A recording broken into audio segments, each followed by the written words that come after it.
They have systems for citizens to report each other to raise or lower their social credit score. And then if your social credit score is too low, you can't travel, you can't access banking and all kinds of things. Fortunately or unfortunately for the US government, it's instilled freedom as like a major civic value and part of the mythology of the West. So it would be really difficult to sell authoritarianism to the populace unless they create a totally different nationalistic myth. You are tuning in to the Multiversity, a podcast for higher dimensional education.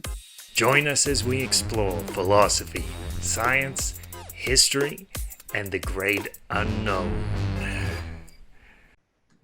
Welcome to the Multiversity. Today, we'll be asking a question sure to provoke controversy. Could the welfare state be on the verge of total collapse? While it's clear to everyone that the internet's had a massive impact on commerce, some argue that digital technology isn't just going to change the way we do business, but will usher in a new era of human history. According to the writers of the book, The Sovereign Individual, we're on the cusp of a transition from the industrial age, which was characterized by large governments and generous public entitlements, to the information age, which will be characterized by digital economies, the collapse of the welfare state, and the rise of economic actors called sovereign individuals. So here's the argument. While the industrial age heavily incentivized economies of scale, where factories were large operations that required a massive workforce, expensive equipment, and a stationary location. So because factories required expensive equipment that was also hard to move around, they were vulnerable to sabotage. This incentivized the rise of large governments, which could protect the equipment, and those governments having large militaries and large budgets. So in other words, the rise of industry led to the rise of expansive nation states. The factories also required large unskilled workforces, which helped put power in the hands of the masses because they were needed. The idea is that when you're needed and you're providing value, you gain power in some way and some level. So the writers of the book also argue that this led to the rise of political democracy. So in other words, the rise of industrialism led to the rise of welfare statist democracy. However, things are changing. As many of you will probably have noted, industrial economies are becoming less and less significant in the modern economy. With the rise of computer technology, some of the most successful economic actors are startups with lean budgets and no fixed location. The writers dubbed these economic actors sovereign individuals. So to sum up, the book The Sovereign Individual argues that we're undergoing a shift to a new era of human history, where we're transitioning from the industrial age to the information age. And in this information age, large governments will lose much of their power, mobile entrepreneurs will command vast fortunes, and the welfare state will collapse. So one thing that's interesting is this book was written in 1997. And since the book was written, a lot of the writer's predictions about the future have come true. So we're going to start by going through a list of these predictions and sort of analyzing each one, seeing to what extent they came true, to what extent they didn't. And we're going to use this to segue into a conversation about whether or not we think this argument that the welfare states are going to collapse and sovereign individuals will rise, whether this argument is valid or not. So one prediction they made that's proven to be very true is that we're going to see the rise of remote workforces characterized by digital nomads, people working from home, and a gig economy, where gigs become more common than steady jobs. How do you guys think that this prediction, which has come true, relates to the central argument and either provides evidence for it or could be used to counter-argue it? Okay, so about that, they're talking about how individuals can avoid governments and basically avoid taxes and avoid the reach of the law in many ways.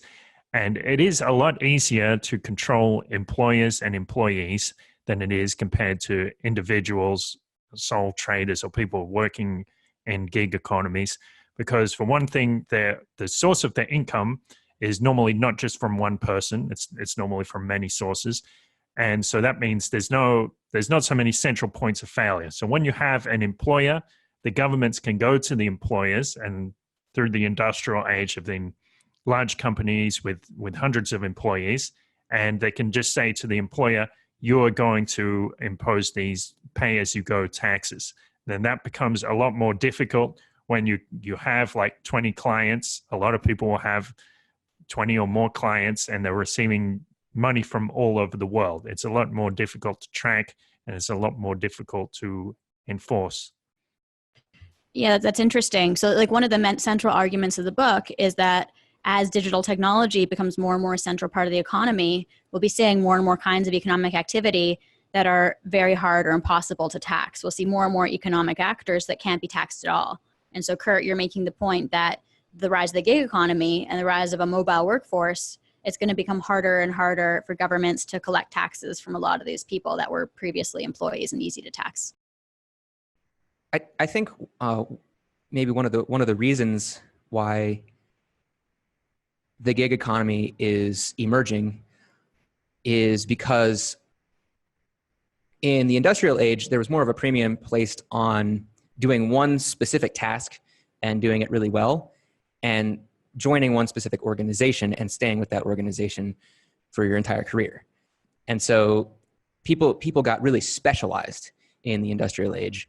And so the most valuable people in the industrial age were people who had been with the same company for decades. And so those were the people, basically the most senior people were the people who got paid the most. And that's changing with the rise of computation, basically, because now, one person can do the job of many people. One person can do the job that previously was done by 10 people or 100 people or something like that. And so a premium is not necessarily placed on, actually it's, there's a punishment if you specialize too much in the new economy. And there's much more value is placed on doing many things well, rather than doing just one thing. So yeah, it seems like in the information age, I like the author's argument that in the information age, we'll see smaller and smaller firms, people operating independently because they can do the work that was previously done by 10 people or 50 people. I was going to say another factor that the authors talk about that might lead to, or might have led to, and might continue to lead to more and more gig-like jobs as opposed to career-like jobs in large firms, is the fact that in the information age and with the internet, right, the benefits to being part of a large organization and having like this structure are much lower, because the cost of transactions of information and the cost of organizing in new ways with people is much lower when you can convene on the internet so easily. Like previously, there weren't ways for people to connect independently on the fly and hop from thing to thing, because there just wasn't a central point of communication like there is now with the internet. And now that people can communicate more easily and disseminate information, it's a lot easier for people to join up project to project as opposed to having a static firm. So the idea is one part of the book, they talk about how like that the companies of the future might resemble like movie productions more than large industrial operations, where like people come together to do one thing, like to make one movie or to make one project happen, and then they disband rather than just working at the same company for a lifetime. Yeah, or another way I could see it playing out is there are kind of long-lived organizations, but instead of devoting your life to one of them, you have maybe 4 or 5 that you kind of work on simultaneously. So the organizations themselves might be like movie productions and they come and go and they're kind of ephemeral, or they might be these kind of long-lived organizations that are, all of whose employees are part-time, basically.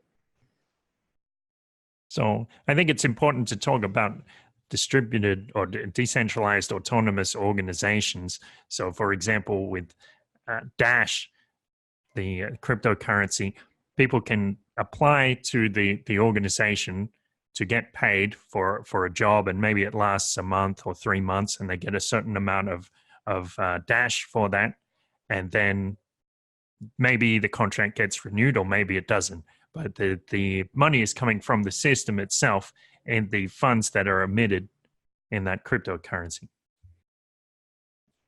Yeah, decentralized autonomous organizations are a really, really interesting and really extreme example of what we're talking about as to new information age organizational structures.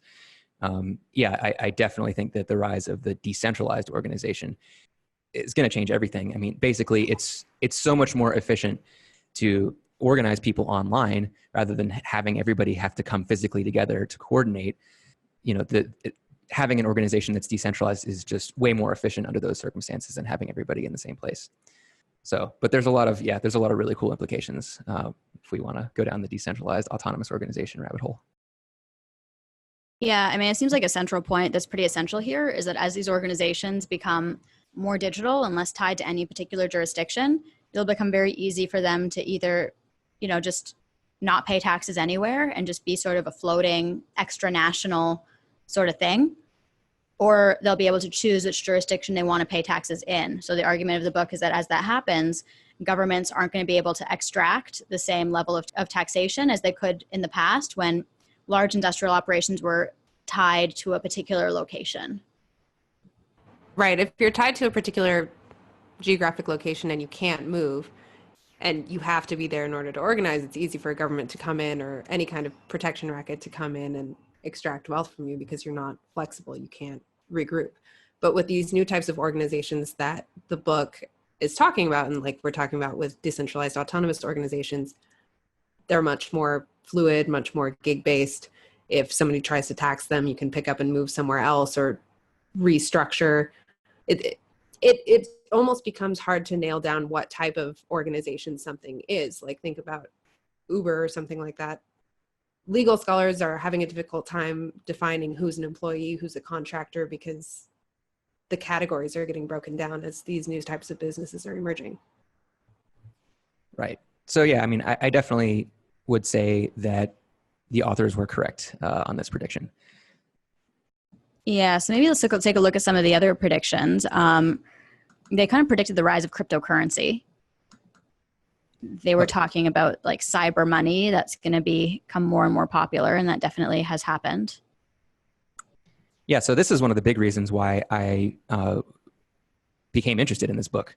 I was really into Bitcoin and the online Bitcoin communities, and people had repeatedly brought up this book and said, hey, you guys, look at this book. It was written in 1997, which is 11 years before Satoshi published the Bitcoin white paper.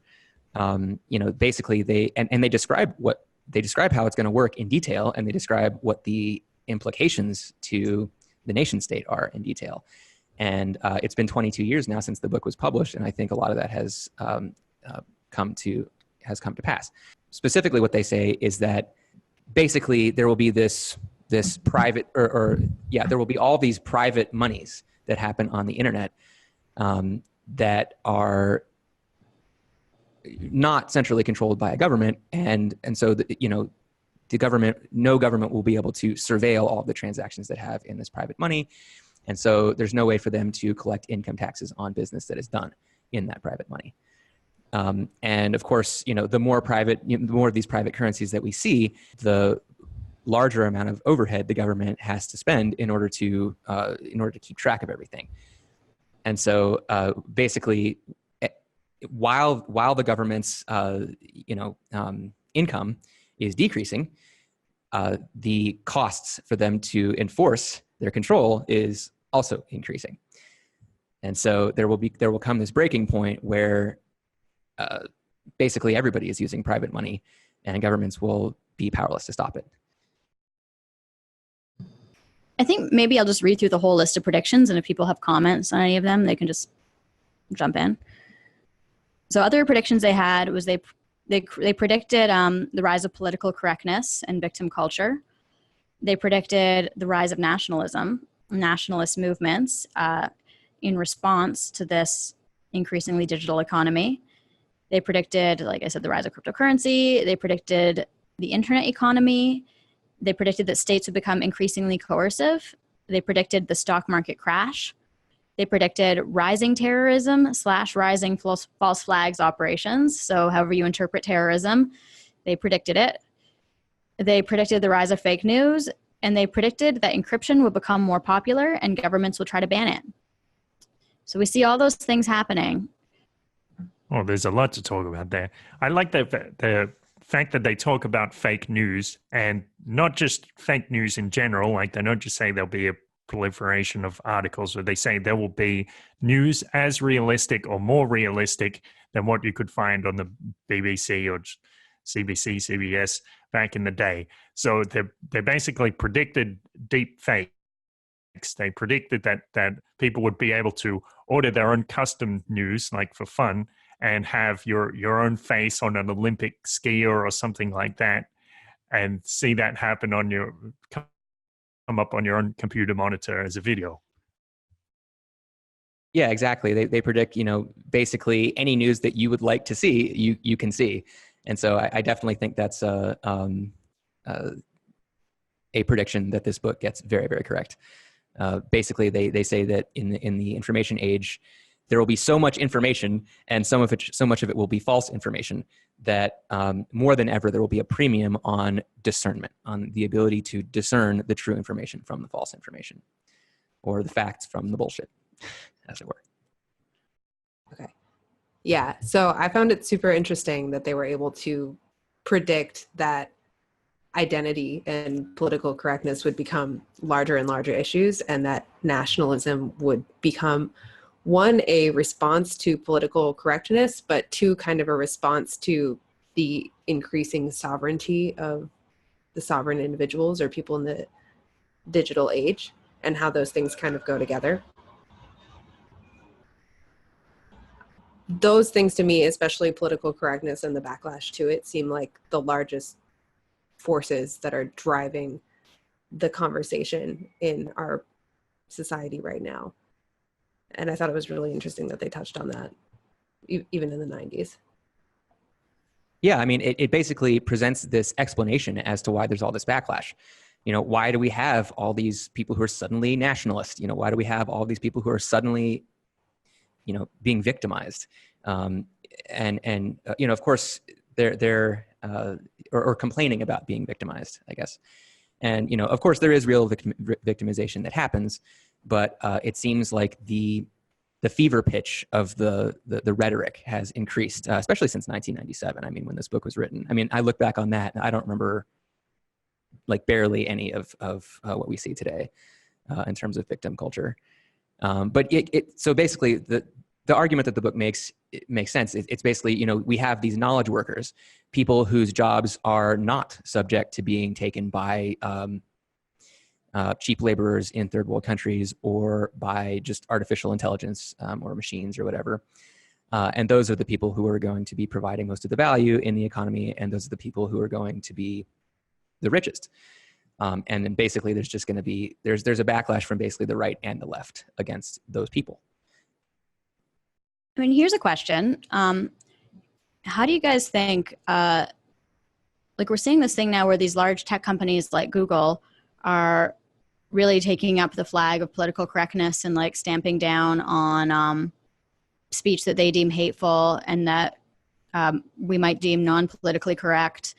But you would think that like these large tech companies are well positioned to be very successful actors in the economic age. So why would they be sort of taking up the cause of the sort of victim mentality or the politically correct cause if this book argues that that's sort of a holdover from the industrial age? I think a lot of what's happening right now with the large tech companies is that they're getting so big that they're starting to threaten the state. The state is starting to clamp down on them, and not only the state, but society itself is starting to fear them. So they're responding by playing a bit more to the concerns of people.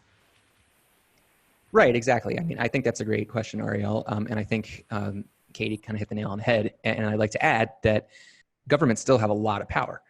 And Facebook and Google and a lot of these internet companies are headquartered in California, i.e. in the US. And so, and they don't, these economic actors, these tech companies are specialists in tech. They're not specialists in violence, but the government is. And so if the tech companies piss off the government too much, then the government can shut them down effectively, or at least, move them out of the US. It'll be interesting to see how that unfolds in the next few years as companies kind of realize, oh, wait, we can just decentralize, we can just move our headquarters to like a whole bunch of different countries, none of which are in the US. So it'll be interesting to see what happens when the government really starts coming after companies, which I think they're about to. Especially with, I think one really interesting challenge, late challenge to this is like Facebook's Libra cryptocurrency that they just introduced, and Congress wrote them a letter basically telling them to cease and desist, and we'll see what happens with that. I think that whether or not Facebook's cryptocurrency takes off, the fact that they did something like that shows that these big tech companies, or at least Facebook and its co-conspirators for Libra, are willing to challenge governments in real ways at this point. Right, but these large tech companies, again, they still have to give lip service to the government. They still have to sort of pretend like what the government says is, is fact, is inviolable law. If the government says it, then we have to follow it. And so they have to kind of put on that facade so that they don't piss off the government too much. Here's a question though. Do you think that these big tech companies actually could just decentralize and move out of the US? Their data centers are in physical locations, and I do think that there's still a lot to be gained from having a huge, massive intellectual capital in a particular city. Yes. So basically there's a trade-off with decentralizing your company. When you have a centralized company that has one head that can be cut off in one particular jurisdiction, then the people running that company will be able to capture the profits that that company makes a lot more effectively. If your company is totally decentralized, we'll take a cryptocurrency as an example, Bitcoin, for example. Basically, it doesn't even really meet the definition of company anymore at that point. And there are profits to be made, but the profits are on the individual level. There's nobody who's just sitting, on top of the Bitcoin ecosystem and, pulling in a fraction of the profits. And so I'm not sure Bitcoin's the best example there because it's not actually a company. It's a decentralized blockchain. But I mean, I can think of a lot of examples of companies where the workforce is decentralized, but where there's still like a company owner or stockholders who are collecting most of the profits. Right. So, what I'm trying to say is that, so Katie made the point that data centers have to be in physical locations, and, the governments that control the area that those data centers are in can control what happens in those data centers. And so even if a company is somewhat decentralized and has its data centers in multiple jurisdictions and has its risk spread out, there's still a risk to even being somewhat centralized, because then the government can come in and the governments can all collude and try to shut all of your data centers down. So, if basically the trade-off is, if you want to have control over the profits in your company, then you'll have to centralize. And if you want to centralize, then you'll have to be friends with at least one government. If you're willing to kind of give up control over the network and do something totally decentralized like Bitcoin, then you get the benefit that there really isn't a government on earth that can do anything about that. But with the drawback that you don't get to kind of be the gatekeeper and bring all of those profits into yourself. I don't know, because I feel like you're kind of bringing in a different issue, because I feel like the central argument of the book isn't that companies are going to become just completely decentralized and there's going to be no bosses and stuff. I feel like the part of the point of the book is that if you were able to have a decentralized workforce, even if you do have a somewhat traditional company structure, like even if there's a project manager or someone in charge, or even if you're an independent entrepreneur who's traveling around, because if I'm traveling around making money by myself, then it's still centralized. I am the central focal point, like the person of me. And so I would be vulnerable to sabotage at that point. But the idea is that if I'm doing that, I could avoid taxes because I wouldn't have to be in one place. So there's the issue of both centralization and of mobility. So we were kind of talking about mobility. It might be hard for Google to become a decentralized workforce. I feel like you're bringing in a different factor, to the factor of becoming completely decentralized. So do you understand what I'm saying? There's two different levels. Well, I think what Chris is talking about is not mobility, but how to solve the problem of the fact that Google's data centers themselves have to be in a physical location. So even if Google were to decentralize its workforce, Google is not mobile. Google is still vulnerable because of the fact that its physical data centers are centralized. And it's difficult at this point unless technology were to advance to the point where their data centers could be like held in tiny little thumb drive type things that they could move around. They would need to, the only solution for them at this point would be to decentralize their data centers if they wanted to be invulnerable to that kind of attack, right? Yes, that's exactly what I'm saying. I'm saying that if Google wants to be invulnerable to government retaliation, then yeah, they have to distribute their data centers. That's exactly right, Katie. And this is why I bring up Bitcoin, because Bitcoin does that. It takes all of the data and it replicates it across thousands of nodes. And so even if you shut down, half the nodes, you still haven't done anything to any of the data. The data is all 100% still there. Could you have a company like Google be organized on the blockchain in a decentralized way? Is that possible? Yes, that's generally what's meant by decentralized autonomous organization, using a blockchain to organize all the activities of the organization. But at this point, I don't think you could actually have a company the size of Google organized on a blockchain. It depends. Basically, I think you could, but you'd have to take a lot of most of the activities would not go directly on the blockchain. The blockchain would only take care of settlement. It would only take care of kind of like enforcing the corporate bylaws or something like that. And the individual activities of the workers in the organization would probably continue to be just kind of ad hoc and not stored permanently on a blockchain or something like that. Yeah. I mean, isn't even Bitcoin itself at this point, like aren't most of the nodes in kind of centralized data centers in China and a few other places? I'm not really sure what you mean. I mean, most of the mining power of Bitcoin is in centralized mining. Sure. Yeah, sure. The mining power. Yeah, the mining power is quite centralized. That is true. But the actual data in the blockchain is, you don't necessarily have to mine in order to just back up all that data and keep up with what's happening on the blockchain. Sure. So, I mean, if China were to go after its mining industry, and it has been, to not very much success. I mean, as you can see, if the Chinese government comes into a Chinese mine and says, you guys have to shut down, well, then they have to shut down. But that doesn't prevent them from just going somewhere else. So, I think you have seen that, and I think you'll increasingly see that. Okay, so this suggests maybe a flaw in their argument, in that even these information age large companies aren't able to be mobile and extranational the way that the writers suggested in this book. Well, they are able to do that. It's just that they haven't done that yet, because the costs of decentralizing your entire company are higher at this point than just keeping it all together. But the economic calculus is changing, because, as we've noted, governments are becoming more and more hostile to these companies. And as companies realize this, basically every jurisdiction is hostile to us, then certain companies who are innovative will figure out ways to distribute their resources so that basically nobody can shut them down. But governments just haven't really turned up the heat yet, and so companies haven't seen the need to do that, but they will.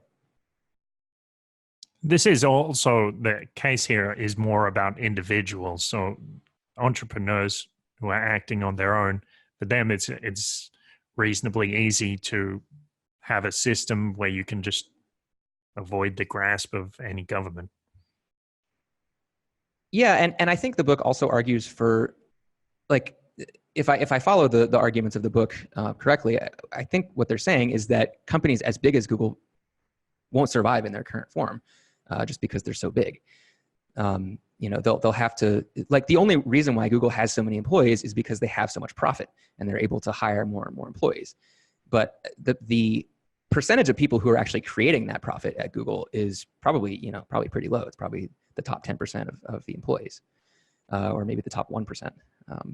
So, I mean, a lot of the original revenue from Google came from, Larry Page and Sergey Brin. They just wrote the PageRank algorithm. And that's where most of their money continues coming from. So, do you think that the book was correct, that large firms are not going to survive? Or do you think that the emergence of these large tech firms like Google and Facebook that are as powerful or more powerful than some states at this point is something that they missed in their predictions and their analysis? I think that they were correct. I think that the only reason why you see organizations as large as Google and Facebook is because of the nation state. I think as you see the scale of states decline and you see nation states turning into city states, I think you'll see a sort of a commensurate effect in the commercial space. You'll see companies getting smaller as well. I don't know, because I mean, it seems like there was like real technological reasons why these companies would be so big. Like they had to have these data centers like we've been talking about. And it's interesting, Chris, because Katie, you guys are making the argument that like as these technologies become better, cheaper, like blockchain and I guess cloud storage and even like hardware storage, like as they become cheaper and smaller, in the case of hardware storage, that maybe they'll reach a tipping point where it becomes cheaper for a company like Google to shut down their US operations and to become completely decentralized than it is for them to continue to pay taxes or to remain in the United States, maybe if violence increases and stuff like that. But I mean, I don't see it going in the order that you were saying, Chris, because I don't see the US dissolving into city states while Google is still headquartered there, while there's these big tech companies are still headquartered there and are producing so much profit for the government.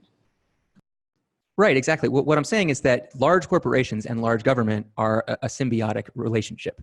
The only reason why data centers are a good idea in the industrial age is because militaries provide large areas of stability where you can build a data center.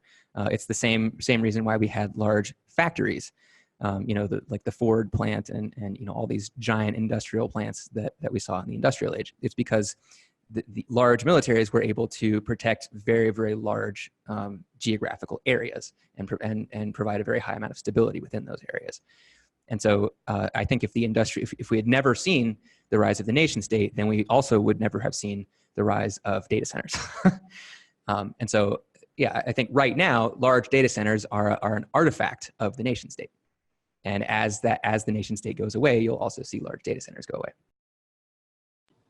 Do you guys think that there could be like growing hostility or like even violent conflict between the tech entrepreneurs and tech culture and tech workers in like San Francisco and between the large masses of poor people who also live there? Yes, and I think that's already happening. I also just wanted to say that I'm kind of on the fence about this. I think that the authors of the Sovereign Individual might have missed something. I don't know that necessarily the power of firms like Google and Facebook is going to decline as the power of states declines. It might be that these large international tech firms amass so much wealth and power that as states lose some power, they could gain more power and kind of fill the void. I don't know. But yeah, I mean, in tech already, in San Francisco already, there's a lot of resentment against big tech firms. It's boiling up. I think a good example is about Uber. So right here in Asunción, Paraguay, Uber was released maybe 7 months ago. And of course, what's happened probably in a lot of developing nations and certainly through Latin America is that the taxi drivers get resentful and they resort to violence. So if they see an Uber driver, then they might punch them or something like that. So that's a case that's actual. Yeah, what I'm saying is that, the book more or less correctly identifies governments as a protection racket. Like in part governments are a protection service and in part they're a protection racket.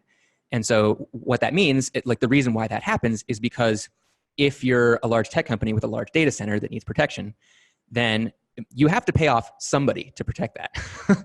Otherwise, the people who are specialists in violence in that particular area are just going to extort you. They're going to come after you and try to get you to pay them part of your profits. If you don't, then they'll just destroy your property. And so even if the nation state is losing power and fragmenting into smaller city states will still be able to destroy data centers.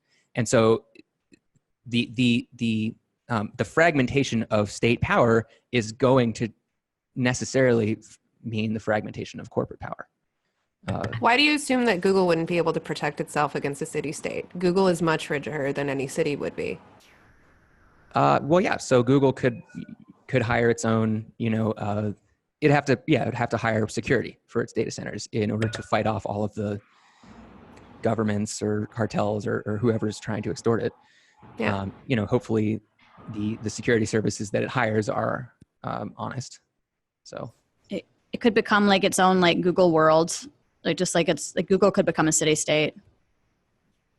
Google already has a campus. Google already operates large campuses that are kind of like towns in some instances. Like there's places for people to sleep and eat, and there's no reason to think that they couldn't manage a town. Corporate towns have existed in the past, even within large states.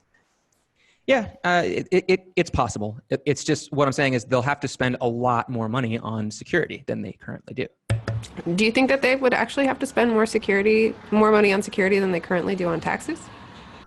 Well, if we follow the arguments of the sovereign individual, then probably not, because probably the security actually will be cheaper than the taxes, because the taxes are basically exorbitant. They're basically just like, governments are basically not just charging for the services they provide. They're also charging massive amounts in addition to that because they can. And in the future, they won't be able to do that. And so security will be presumably much cheaper. But it'll be interesting to see how it plays out for sure. It's interesting too, because it's like it almost does create like this democratic incentive. Like one thing in the book, they talk about how they're predicting the downfall of democracy as nation states lose their power, or as nation states become more beholden to these small number of individual mobile entrepreneurs. But it's interesting because if you look at a company like Google or Facebook, like their product that they're selling is like basically billions of people's information. And so it's like they have an incentive to sort of keep those billions of people somewhat happy, even though those billions of people aren't actually their customers, they're the product. So it almost does create like Katie was talking before, like maybe the reason that Google's going all politically correct is they're trying to keep people happy. And the fact that they do have that impulse, like it's not true democracy, but it still is like the will of the people is still coming into account at some level. Yes, exactly. Google and other large multinational corporations are highly vulnerable to public opinion right now. If some competitor to Google came out and provided just as good of a service for just as good of a cost, but made people feel slightly better, then Google would be done. So they do have to worry about public opinion, but also because public opinion is a proxy for violence. When public opinion goes low enough, then and you have millions of people who are angry at you and want to storm your campus and set everything on fire, then that's a really bad situation to be in. And again, public opinion is kind of the first stage of that. And so you have to worry about that. And the larger of an organization you are, the more you have to worry about that. So basically there's all these incentives in the information age that will shrink organizations. Well, I mean, we're talking about an example where that it could be the opposite, where Google could have an incentive to stay very big and just to like kind of hunker down. It's sort of like a castle kind of thing. Yeah, I think the question for me about whether Google is going to succeed or not has a lot to do with whether or not people will get angry enough at Google that, well, maybe this isn't a matter of anger, but whether or not there will be decentralized competitors to things like Google and Facebook for social networking and search and advertising. This isn't something that came up so much in the book, but I think that if there are actual viable decentralized alternatives, that would be more the thing to bring Google down than the fall of the nation state. I agree that will also be a pressure. I think that you'll see pressure coming from both sides. There's one thing that I keep feeling like is kind of missed, but I don't know if it's too off topic, because we're talking about how like these mobile people can be totally free from government jurisdictions if they're operating on the internet, but we haven't talked about the fact that like the internet itself is centralized and controlled by governments. That's a good point. And I think that my earlier point applies here as well, which is that as governments try to exert control over the internet will decentralize in reaction against that. What do we mean when we say the internet is centralized and controlled by governments? Well, so for example, in certain countries, I know there was a case, I believe it was in Egypt, where the people started getting very agitated and they were protesting, and the government said, all right, no internet for you, and they cut it off. I think eventually they turned it back on, but that's a case where the government did have power over the internet. So I'm not an expert on this, but my basic understanding is the internet itself is, a lot of it is hooked up through physical wires and cables and fiber. And there's usually only one or two companies in any jurisdiction that have the legal ability to run those connections. And that power is granted by the state in that area because they require physical infrastructure to be able to actually disseminate the internet. So unless the internet moved to something like satellite or some kind of, well, satellites too, those are physical objects that are large and would be easy for governments to shoot down. You would need something like peer-to-peer signal transmission over short distances, like a mesh network, to decentralize it. What you're thinking of is a mesh net, so where a bunch of routers in the local area connect together and they form a large network, like over a city. And there are cases, like I believe in Johannesburg, they had a mesh net, and other parts of Africa. Before they had access to the wider internet, they would use a mesh nets or related technologies in the.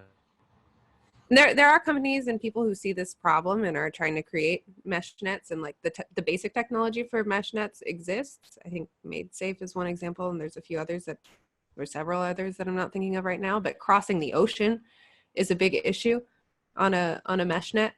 Also, another thing that's really centralized right now is the domain name system. I think it's technically run by a couple private individuals, but the government regulates them.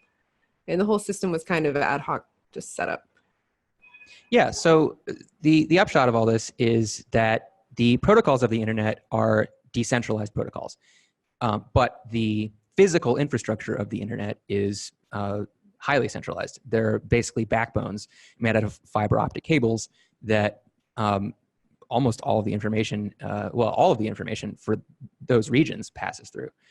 And so if a government wants to control the internet within their particular jurisdiction, then they can heavily affect what happens by simply shutting off the choke points of the internet for their country. And so, as Kurt said, that happened in Egypt. That happened in Turkey. I think they blocked Iran. They blocked Facebook.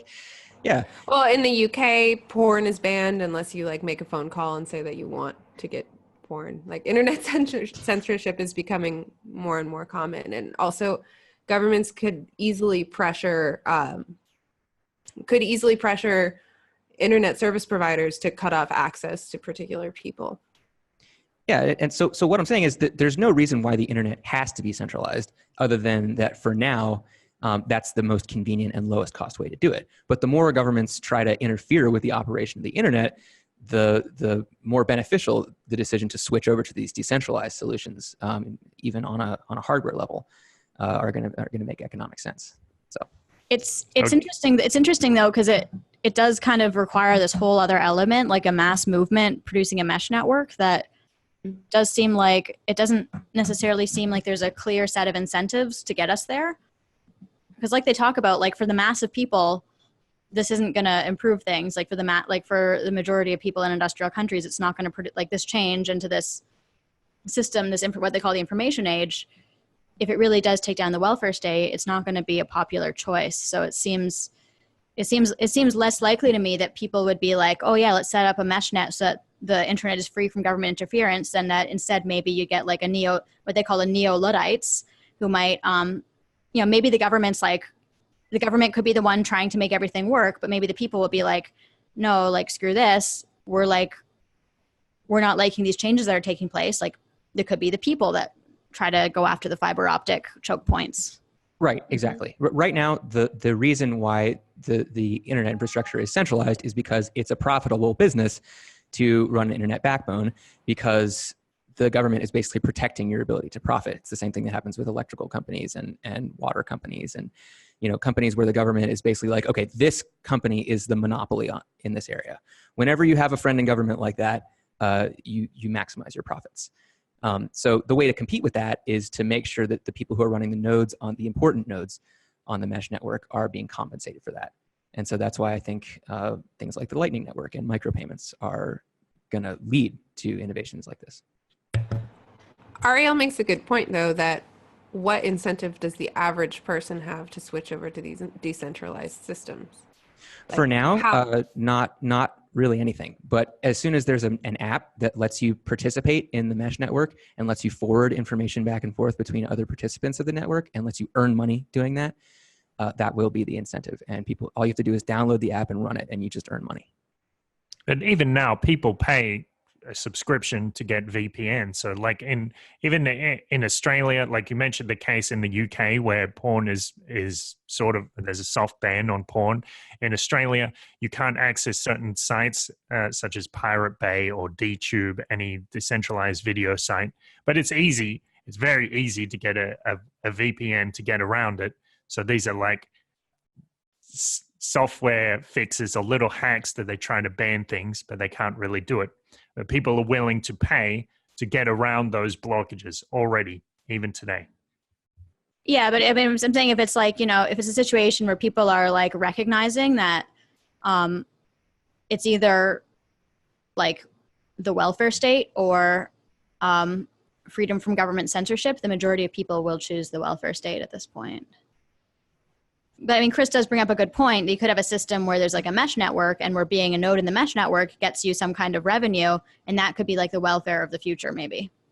Yeah. And I think the central argument of the book is that they're looking at these mega trends, these historical mega trends. And so the trend is that the government is becoming more and more oppressive over time because it's going to start grasping at straws to hold to the control that it's had for hundreds of years. And so, yeah, government is going to become more and more oppressive. And so just existing and following the rules of the government and profiting is going to become more and more costly over time. And as technology improves and decentralized protocols become more mature and people start using them, then the cost to doing that will decrease. And so eventually there should be this crossing point where the majority of people are actually benefited by using the decentralized mesh network solutions. But we haven't gotten there yet. What you said, Ariel, is where people are like choosing welfare state or choosing freedom of information. I think it's important to note that it's not just like one decision. It's like individuals in certain situations, and they're making these decisions as they go. So if at some point they get blocked on the internet and they're like, well, I guess I'll use this other method to get the information that I want. It's not like there's rarely going to be a point where it's linked in their mind that they're making a decision to actually undermine the welfare state, but they probably will do it at some point.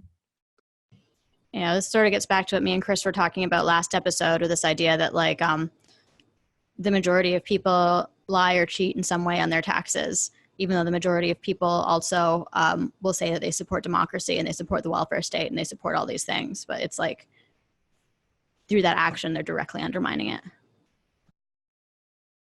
Yeah, I mean, it reminds me of the decision to like buy a song versus download it from a torrent. And like, 10 years ago, when I was in college, it was like basically always a better decision to just go to the torrent, because finding the music was expensive and difficult. But, eventually the centralized services got better and you could sign up for Spotify or iTunes or something like that. And you could find whatever song you wanted on those services, and it was cheap and easy.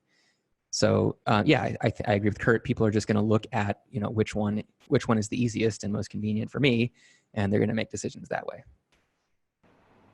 Okay, here, one question that's kind of interesting is the book predicts that there will be massive secessionist movements sweeping the globe. So that a lot of nation states will break down into smaller units over time. They specifically predicted that by 2025, Italy will have broken up into smaller nation states, and they predict that by 2025, Canada will have broken up into smaller nation states, and that specifically Quebec will have seceded. It's 2019, neither of those things have happened.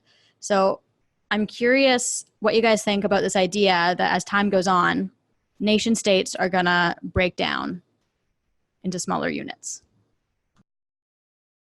Yeah, so I think the examples of Scotland and also Catalonia are very interesting. So in Scotland, they held a referendum to see if they could leave the United Kingdom, and the official verdict was they decided to stay in the United Kingdom. A lot of people have questions whether the referendum was held legitimately, like if there was some kind of fraud or something, but ultimately the decision was accepted well enough that nobody got too mad about it. So I guess they wanted to stay. In Catalonia, what happened was the people voted to leave, but by a small margin, like maybe 52, 53%, they wanted to leave. And there is Catalonia is probably the strongest secession movement in Spain and probably in Western Europe. And what happened was the politicians in Catalonia were arrested, and some of them decided to flee the country to become fugitives and escape arrest. So it's kind of bizarre because it seems like some kind of anachronism, like these people, all they want to do is just follow this democratic process. But suddenly, oh no, there isn't a democratic process. That was all a joke all along. You didn't have as much democracy as you thought you did. And what I think personally is that these cases, when one of them succeeds, that is going to cause a lot of other secessionist movements to say, hang on, something can actually be done. This is actually successful. And as soon as you have that model, I think that the dominoes are going to fall and there'll be a lot of new countries. I think Brexit is kind of almost an example of secession that succeeded. And I think that's why a lot of people are really up in arms about Brexit, because they're like, oh no, this sets a precedent where anybody can secede from the European Union, which of course sets a precedent that anybody can secede from anything.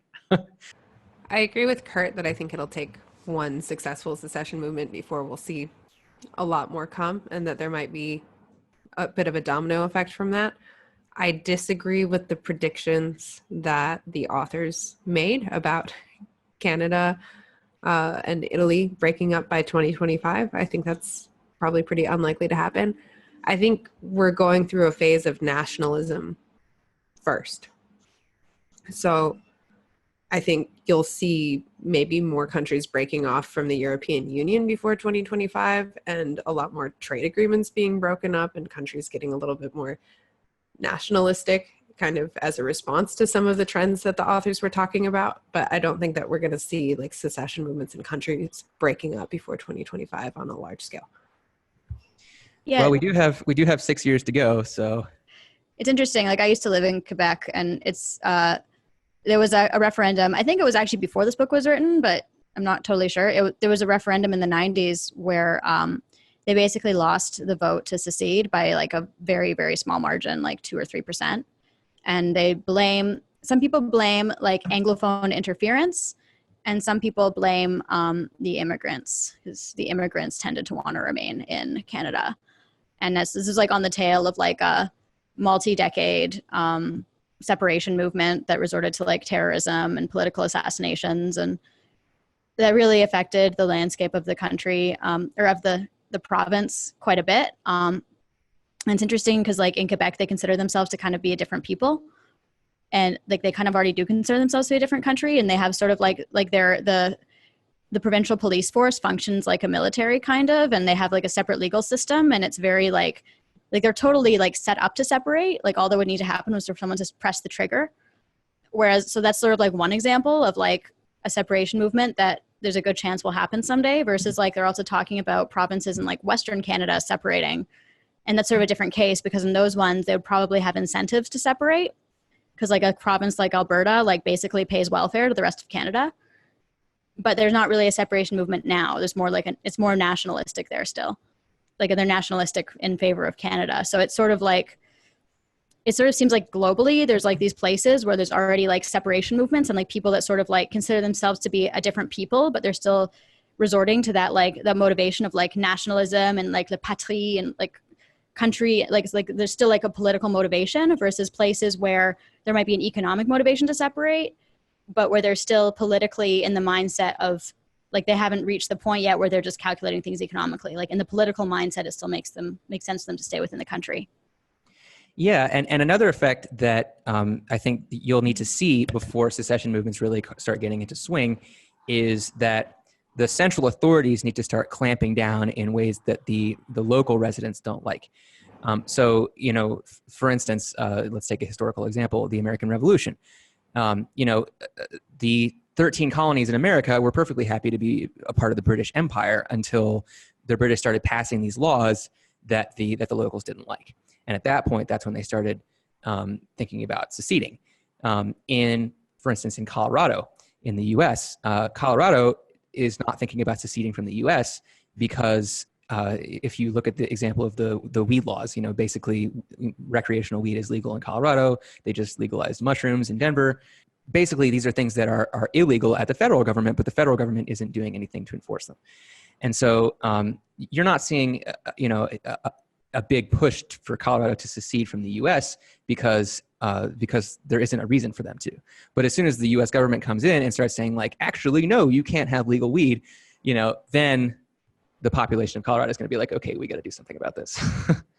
One response to that, and also kind of going back to Ariel's point about Quebec and how they have the infrastructure set up with like their police force and they already have their own legal system and stuff like that, is a lot of places, even if there might be the political and economic motivations to secede, wouldn't necessarily have the infrastructure to secede until technology decentralizes certain things more. Like one big example I can think of is power grids. A lot of times are connected on a national level. And if one region were to try to secede, they would still be dependent on the rest of the country for their power. And that's just not going to work. I doubt that large countries are going to enjoy having small chunks of their territory just secede. And if part of the country wanted to secede, they would say, well, okay, but you're disconnected from the power grid. If things like solar take off more and more, which they are, then certain geographic regions won't be so dependent on the rest of the country anymore. But as long as infrastructure like power grids, highway systems, things like this, they're still really centralized and they don't have a military, it's kind of difficult to secede if your overarching country, mother country, doesn't want you to. Okay, so I guess that's a factor, but it's a question of negotiation because, say, here in Paraguay produces an excess of electricity. They have 3 hydroelectric plants, some of the biggest in the world, and they export it to Argentina and northern parts of Chile and some other places. So that's why the other week when I was in Argentina, the power went out, and it went out in actually 5 countries. So the the point is, you can have a power that's exported from another country. There's no reason you can't do that. Of course, it makes it a little more difficult to negotiate across borders, but it's absolutely possible. Yeah, and just continuing on that train of thought, you know, at these large centralized organizations are just going to start overextending themselves, and the cracks are going to start showing. You know, like your example of the electricity went out in 5 different countries. You know, the more that happens. And the more people realize, oh, wait, we can just have solar, you know, in our backyard, the more it's going to push people towards that. And the more they realize that there are benefits from seceding and producing their own power, the more that's going to push them towards producing their own power. So, you know, like it's convenient right now to rely on, you know, importing electricity if that's what a particular region is going to do. But, you know, if they want to become independent, they want to become, you know, sovereign, then they're going to need to start producing their own electricity. And I think a lot of places will be able to do that. I mean, another issue with like secessionist movements that comes up a lot in Quebec is a lot of these regions want to secede, but they don't want to take any of the national debt with them. So like Canada has a massive debt, and if Quebec were to secede, there would probably be that conflict of like, who's holding the bag for the debt? Like, does Quebec get any of it? Yeah, national debt is actually a point specifically brought up in the book that, that's going to drive secession. Like, they basically say, yeah, like regions are going to look at the national debt and go, we're not paying that. Goodbye. I mean, one thing that it makes me think, like, this argument about secession and things getting smaller, like, at one point in the book, they invoke the idea of like world government, which is a popular idea these days, that we're moving towards one global government that'll cover the whole world. And it seems to me like they're arguing that no, the opposite's going to happen. Things are going to break up smaller and smaller and become more decentralized. But it seems to me that there actually seems like there'd be a lot of incentives for governments to try to consolidate and become a world government. Like, especially if they see like more capital flight, like people evading taxes in any region, or companies that are hypermobile. Like, one way to deal with that is to do what the book suggests, and basically just to like be more hands off and be like, okay, we'll charge lower taxes, we'll be more competitive to get to earn your dollars. But another way to do that would be for all the world governments to start working together and coordinating, and to like have some kind of hyper police force where they're constant. Everyone is like tied to the system through biometrics, and to do anything you have to give your biometrics, and then they see if you've paid your taxes to the global state or not. Like, do you guys see that being a possibility? Yeah, well, it's hard for me to see world government being a possibility, but world government cooperation being a possibility, kind of like what you're talking about. Yes, I think the incentives are definitely there. And so to me, it's an interesting question. Like, are individuals who desire to be free and decentralized going to be able to build up their own infrastructure fast enough and find cooperative jurisdictions that are strong enough before governments catch up and are able to clamp down? Yeah, I mean, I think that you just have to look at the incentives of following such a system. So imagine that your system happens and there's this global government that comes into being and starts taxing people to be an official member or something like that of this world government. And you have to follow all the rules and all that. Otherwise you get kicked out or something like that. In order to figure out whether such a system would be sustainable, you have to look at the incentives for people to participate in the system. So basically, if it makes economic sense for people to participate in that system, rather than being kicked out, you'd have to compare somebody who's in the system and operating within the system and following all the rules and paying all the taxes and everything, compare their life to somebody who has been kicked out of the system or something like that, and see if one of those is worse than the other. Well, are you talking about individuals right now? Because if there was a global government that had rules, they probably wouldn't kick you out if you didn't follow the rules. They would jail you. Yeah, or they would punish you you in some have way. a choice about the matter and like get to pick whether it made more sense for you to like join the Well, world again, it depends. It depends on how much resources the World Government Organization has. So, if the organization in question has tons of resources and the ability to go track down everybody who breaks the rules and put them in jail, then yes, obviously, fighting against that system would be a losing proposition. But the book predicts that centralized systems of control like that are going to lose power because there are these decentralized systems of trade and all that that can't be controlled, basically. And so if the centralized system turns against you, excommunicates you or something like that, but you have all these other options to go towards, then it doesn't matter as much as if somehow this one big world government controls everything. And I really don't see. I could see like a world culture coming together where people kind of generally agree on like morality, like like which things are right and wrong. But it's much less likely, in my opinion, that that system will be enforceable on a global level. So here's one just small example of governments starting to cooperate more and more, which to me is kind of concerning. More and more countries, and I don't know exactly how many at this point, maybe it's all of them, are putting chips in passports and sharing data about who's traveling where. And there's strong incentive for governments to share with each other if they're even like remotely friendly with each other, which there are some governments that are not friendly with each other right now. But if there was a rise of sovereign individuals, as the book predicts, I think that something like that might be a tool in government's toolbox. Being able to track and control travel would be very easy for them to do without creating a world government or anything crazy like that. There's a big difference between being able to track people's movements and being able to enforce something about those people's movements. So if those people are poor and don't have many resources, then that's one thing. If those people have lots of resources and those resources are stored in cryptocurrency or something like that, then those people will be able to find ways around whatever barriers the governments decide to confront. You mean like flying private jets or manning private boats, or yeah, and traveling illegally? There's lots of ways you can get around the government, and the fewer resources the government has and the more resources individuals have, the easier it will be for individuals to get around those enforcement actions.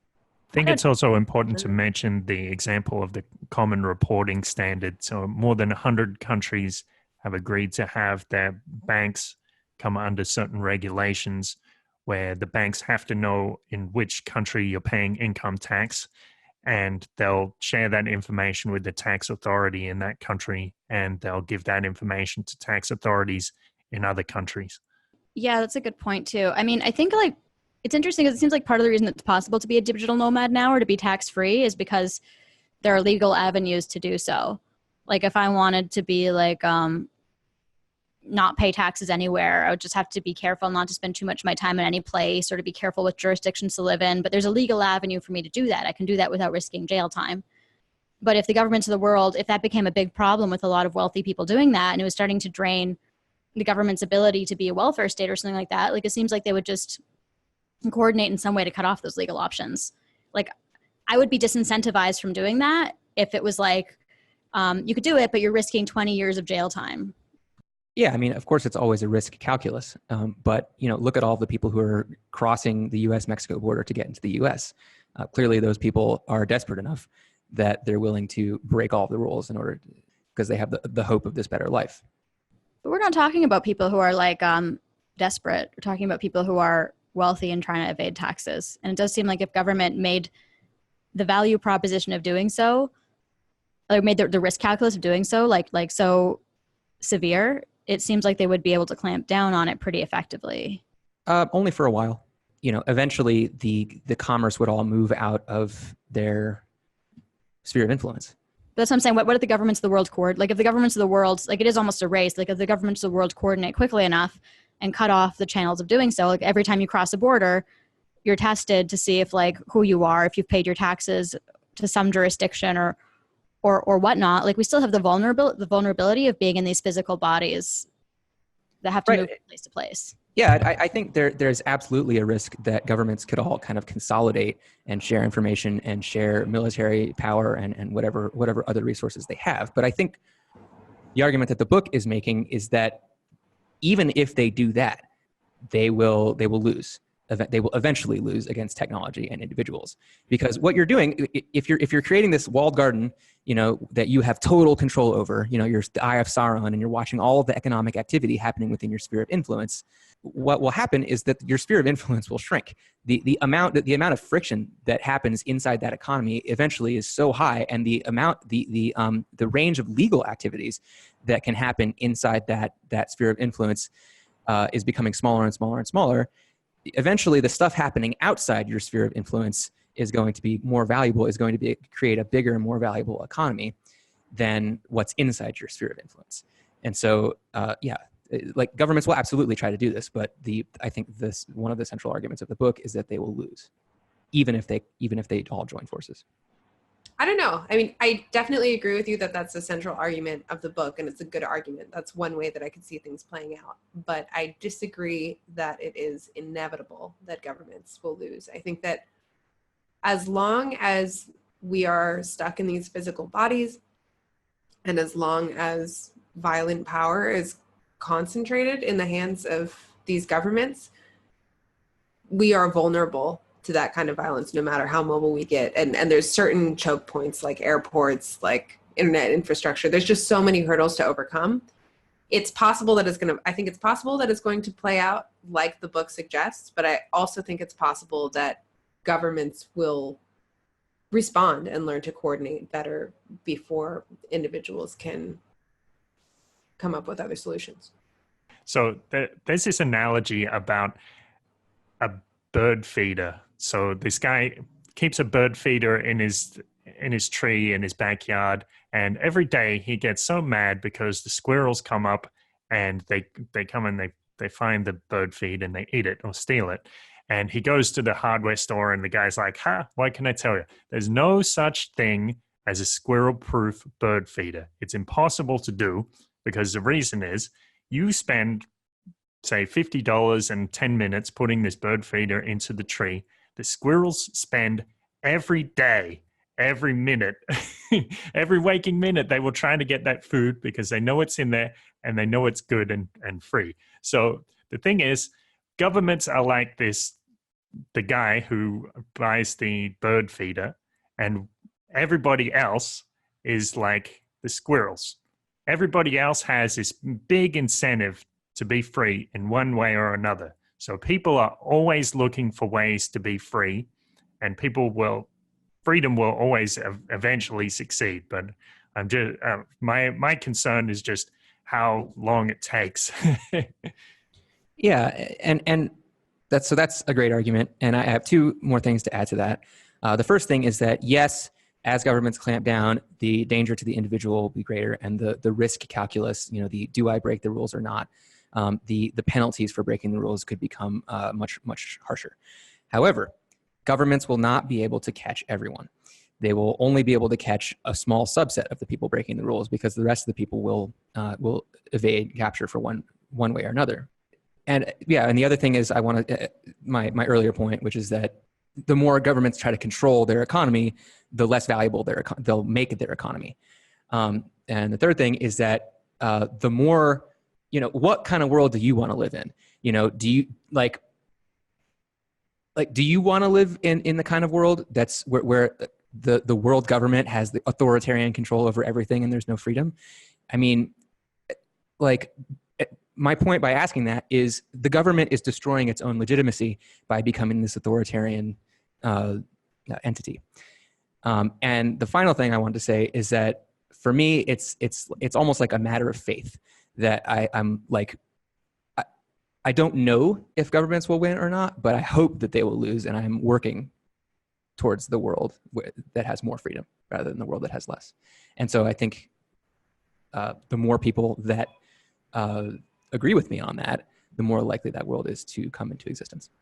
I'm with you. I'm with you. I'm pro-freedom. I don't want to live in that authoritarian world. And I do also tend to agree and have some faith that freedom and decentralization will prevail in the end, I think. Well, I don't know if there's ever going to be an end, but I think that we'll continue to tend towards that. But I don't know if the information age and this 21st century revolution that we're in the middle of right now is going to be the end of government. I think it's very possible that government will win this battle. I mean, it's interesting because, I mean, for one thing, I think it is important to distinguish, right now we're just talking about what we think is going to happen. We're not really talking about what we want to happen, what we're not going to happen. We're going to do that in a minute. I'm not convinced that I want to see the collapse of the welfare state. I have a lot of fondness for the welfare state, but we'll get to that shortly.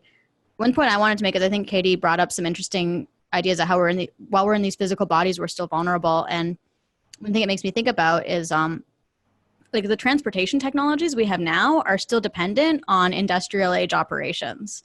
So jet planes and cars and trains and any way that I would have to get from one jurisdiction to another, I pretty much, unless I want to live entirely on the open waters, I pretty much have to use one of these transportation mechanisms. And those transportation mechanisms have a lot of choke points that are easy for governments to control. They can either control it directly from the company itself, like WestJet is a giant company headquartered in the United States. The US government can exert a lot of pressure on them. If I want to take a road, the road is a choke point. Unless I basically want to put my stuff on my back and walk over a border, which might not be the most desirable way for these wealthy international millionaires to want to get around. It does seem like until transportation technology goes through maybe an information revolution of its own, it does seem like the government will have the capability to keep track of people. Right. But again, I mean, you have to look at the amount of resources the government is spending enforcing those laws. I mean, the more people that break the rules, the more resources you have to spend to arrest those people and put them on trial if that's what you're going to do, and then put them in jail if that's what you're going to do. I mean, like every time somebody breaks the rules is more resources that you have to spend to enforce the rules. I mean, I agree that the government might have to spend more resources on that kind of enforcement. And I mean, that might cut into the welfare budget a little bit, but I don't necessarily see that the magnitude of the increased spending is going to collapse the welfare state, as the authors of the book suggest. Okay, well, so do we want to move to the collapse of the welfare state question? Sorry, we're already kind of talking about it. One question we had, I don't know if you guys want to address it directly, like, do we think the welfare state's going to collapse? We're kind of already talking about it, so maybe we can just do that for a few minutes, I guess. I think it will. Yes. I don't know if it's going to collapse right now in the next 50 years, but I think that we'll see most welfare states collapse, and maybe the idea of the welfare state in general. And why do you think that, Katie? Because you seem sort of skeptical of some of their claims in the book. I think we're going to see the welfare state collapse. Well, I think we're going to see most welfare states collapse right now because most governments absolutely have not budgeted properly to be able to fund their liabilities. And government debts are kind of spiraling out of control. I don't know if that's going to collapse the whole system, but at least most of the current welfare states as they are now seem really unsustainable. Yeah, I think it kind of depends on what you mean by collapse. It could be very sudden and extreme, or it could be very gradual. So the case of, and I think you might see it be pretty gradual. But basically what needs to happen is as governments have fewer and fewer sources of income, they'll need to spend less and less money. And so already they have all these liabilities that Katie talked about, basically, Social Security and things like that, paying for people's medical care and all that, that they promise to people and that they simply can't continue to fulfill those promises. They won't be able to fulfill those promises in the future as their revenue decreases. And so I think you'll see kind of fits and starts where the government says, okay, well, now we're not going to pay for public education, or now we're not going to pay for public healthcare, or something like that. And then you'll see a lot of turmoil, and you'll see a lot of yelling and maybe riots in the streets or something like that. And then people will kind of get used to it, and then the next foot will fall. Or it could be like Soviet Union style, where the whole thing just breaks up in basically a weekend. It is also possible that they won't collapse. I mean, one thing that we're hearing a lot of talk about right now is UBI, especially as well, some of the trends that the authors of The Sovereign Individual are talking about take place, where there's fewer and fewer people producing more and more of the value, and kind of this technologically literate elite. You're going to have a massive underclass, and there's the question of, like, is there even profitable, useful work for many unskilled laborers to be able to do? The welfare state might become even more and more necessary in some ways. Yeah. Maybe it would be a different iteration of it. Yeah, I think UBI is a good case study for looking at the effects of this collapse that we're talking about. Imagine that Andrew Yang gets elected and everybody in America gets $1,000 a month. I think I did the math, and it's something like $3 trillion a year, $3 to $4 trillion a year, something like that. And imagine that that's the government's, that and like the military, and kind of these more useful functions of government. Those are the only things that the government is spending money on. Well, then the government needs to come up with $4 trillion a year from somewhere. And it's possible, in my opinion, that if the government is run by people who are savvy, who are kind of business savvy, they will be able to find taxpayers such that they do cover those expenses. So in my opinion, it's not like a given that the welfare state will collapse, but it will certainly look a lot more efficient than it does now if it sticks around. I guess like the debt's an interesting thing. Like, I just wonder, like, so there's this big debt and these governments are running kind of deficits every year. Like, what happens? Like, why can't they just keep doing that? Like what are the specific events that follow from doing that will lead to some kind of collapse or breakdown of the welfare state? What tends to happen as governments become more and more in debt is what you saw in Argentina, Venezuela, Zimbabwe, the Soviet Union.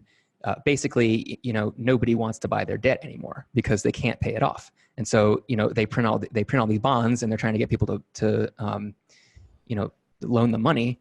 And eventually, the money that they can borrow runs out because people don't trust that they'll get paid back. So, at that point, the government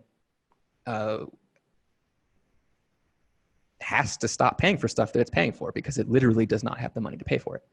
In the case of the U.S., that's much further down the road than it is for most other countries because the U.S. Has the ability to print the dollar, which is the world's reserve currency. And so more than any other country, the U.S. government in particular has the ability to print actual money. But again, if they decide to abuse that power and they decide to create multiply the money supply by 10 or 100 or 1,000 or 1,000,000 times, eventually people will wise up to the fact that the money is worthless and they'll stop using it. And at that point, the government's in real trouble.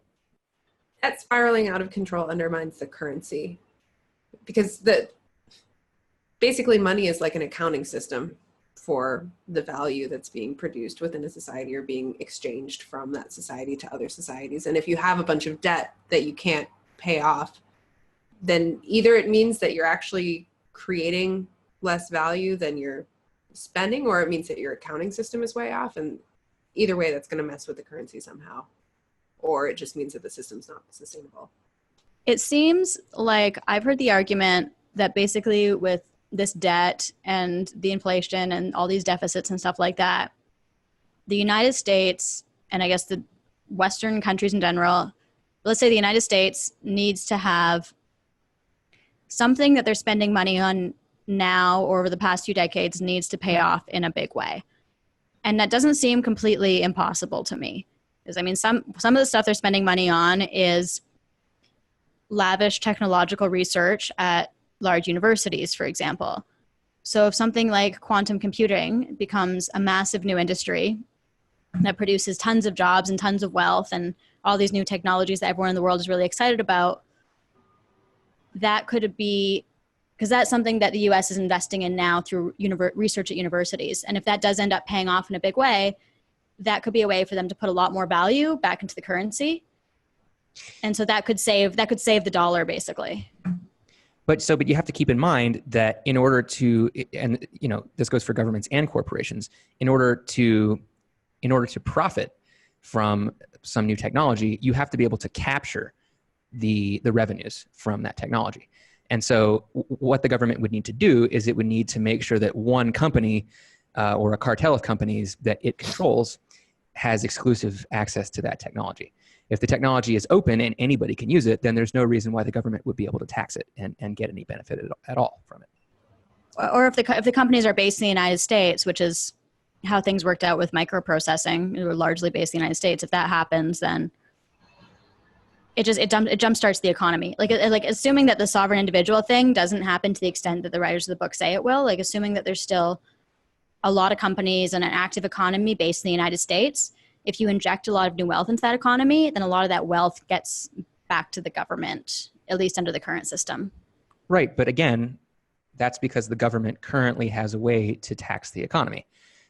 As the government's ability to tax through income tax and tax through inflation increases, the percentage of their economy that they are able to capture will go down. And so, yeah, they need to come up with other ways of taxing the economy in order to stay solvent. Well, I get that. I feel like our previous conversation kind of, I wasn't completely convinced that the government would lose its ability to tax people, but we kind of just talked about that. Yeah, I mean, I think the larger the organization, the easier it will be for the government to kind of shake them down. But it will be increasingly just a non-paying proposition to go after individuals because there's millions of them, and you really don't know. You really don't know how much money you can shake them down for unless you're really, really successfully surveilling them. Here's the thing, whether it's individuals or large companies, a large part of the economy is going to still have to deal in physical goods. Like a lot of the arguments in the sovereign individual talk about sovereign individuals who operate floating on the internet in a digital economy. But a lot of value does happen in the digital world, but the world does still ultimately have to run on physical goods like food, clothing, transportation, physical goods for physical people and physical bodies. And that's still going to be able to be cracked down on by the government. Right. That's I think, outside of the realm of the sovereign individual. yeah, I think for a much longer time than the government will be able to enforce income taxes, they'll be able to enforce consumption taxes. They'll be able to basically surveil businesses and figure out how much revenue those businesses are pulling in, and they'll be able to calculate, okay, we want 10% of that. And so, yeah, I think a consumption tax is much more sustainable, at least at this point, than an income tax. And property taxes as well. Or one counter argument to what you're saying, Katie, is like I could definitely see 3D printing destroying the manufacturing industry in a much bigger way than it has now.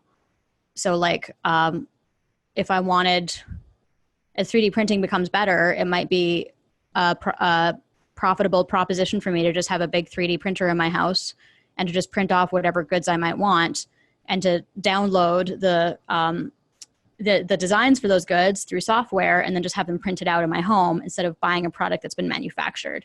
And as 3D printing becomes better and better, maybe I'll be able to do that with like, a much wider range of things than we now think of as possible. But you're still going to need to purchase the raw materials and get them to your house. Yeah. I would need the raw materials, and I would need the 3D printer, and I would need some place to put the 3D printer unless it was like super portable. But it's still like all those things require a much leaner manufacturing process than the current system. About the collapse of the welfare state, I don't know if that would happen exactly, but it's very tied to the collapse of the nation state or this secession that we talked about.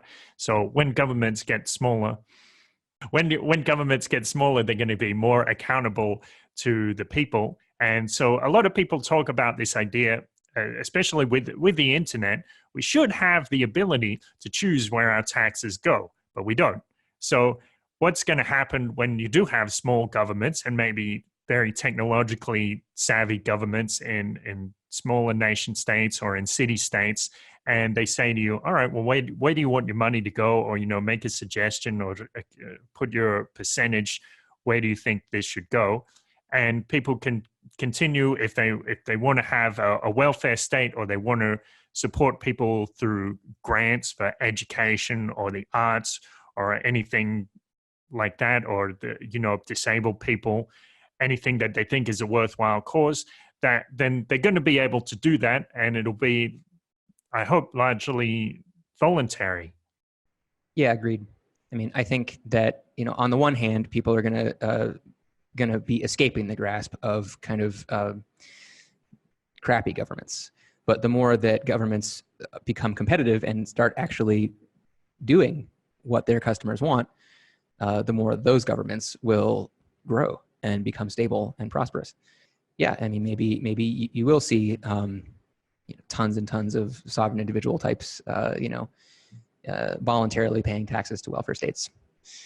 Especially in countries where they own property, and they would like for there not to be a horde of disenfranchised poor people destroying their stuff. So this is a good segue. This is a good question to segue into, I think. So if we truly do believe that the welfare state is doomed, how should governments and institutions respond? How should they respond?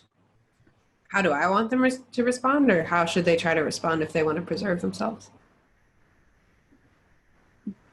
Both. Either one. I'm pro this decentralized revolution. I'm pro people being able to escape government coercion, and I'm pro decentralized power overall. So I would hope that governments would accept things and things could transition peacefully and smoothly. I don't think that's going to happen at all. I think that governments are going to try to preserve themselves. And some of the things that I brought up earlier, like governments coordinating to be able to track people with biometrics, and governments coordinating to be able to track banking information, governments cranking down or like clamping down on internet freedom, I think are just a few of the things that are going to begin to happen and are already starting to happen. And that's what they should do if they want to survive. I think what we're going to see is, some governments are going to be bad actors. And as Katie suggested, they're going to clamp down as hard as they can. And I think that those governments will have a bad time. I think you'll see other governments, maybe even startup governments that new organizations that have never existed before, innovate new types of coordination and problem solving on a collective level. And I think those governments we could see perform very well in the information age. But yeah, I always come back to the analogy of the BitTorrent and the media industry. I mean, a lot of the centralized players in the old world were destroyed because they simply didn't see the writing on the wall until it was too late. Companies like Blockbuster, And so I think that you'll see governments like that. You'll see kind of blockbuster governments who are like, we'll never go out of business. This innovation thing is not really happening. We can just kind of bury our heads in the sand. And I think things will go very, very poorly for those governments and their citizens. I think it's important to note with that analogy, though, it's not that the decentralized revolution, BitTorrent didn't win, Spotify won. Exactly. Yeah, I'm not saying that the decentralized technologies will win. What I'm saying is that the centralized governments will lose until they provide a much better service for a much lower cost. So I noticed when I went back to Australia, it was interesting because it did seem to be more of a customer service focus in government. So my dad said to me, he went to the tip to drop off some rubbish, and normally he said like maybe 20 years ago, if he went, they'd be there in their little booth and they'd grunt at him and say, "What, you want to drop some rubbish? What do you think this is? A place where you drop rubbish?" And now he said they were very helpful and they could, help him fill out the form or coupon, whatever it was.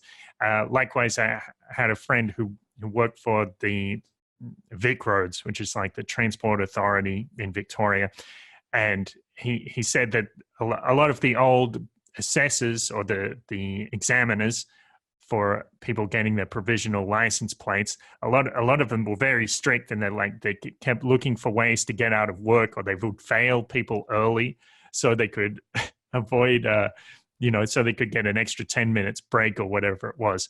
But the focus among management was putting it more towards being compassionate towards people and user-focused user experience and that sort of thing. And then I noticed it in some of my own experiences. So it does seem like governments are trying to adapt a little bit already. So that's an important point. What do you think, Ariel? Thanks for asking, Kurt. I don't know. I definitely don't want to see like the dystopian world government or coordinated government thing where no one has any freedom and where the government's always keeping track of where you are so they can tax you. But I am sort of sympathetic to the position of the government here as well, to some extent.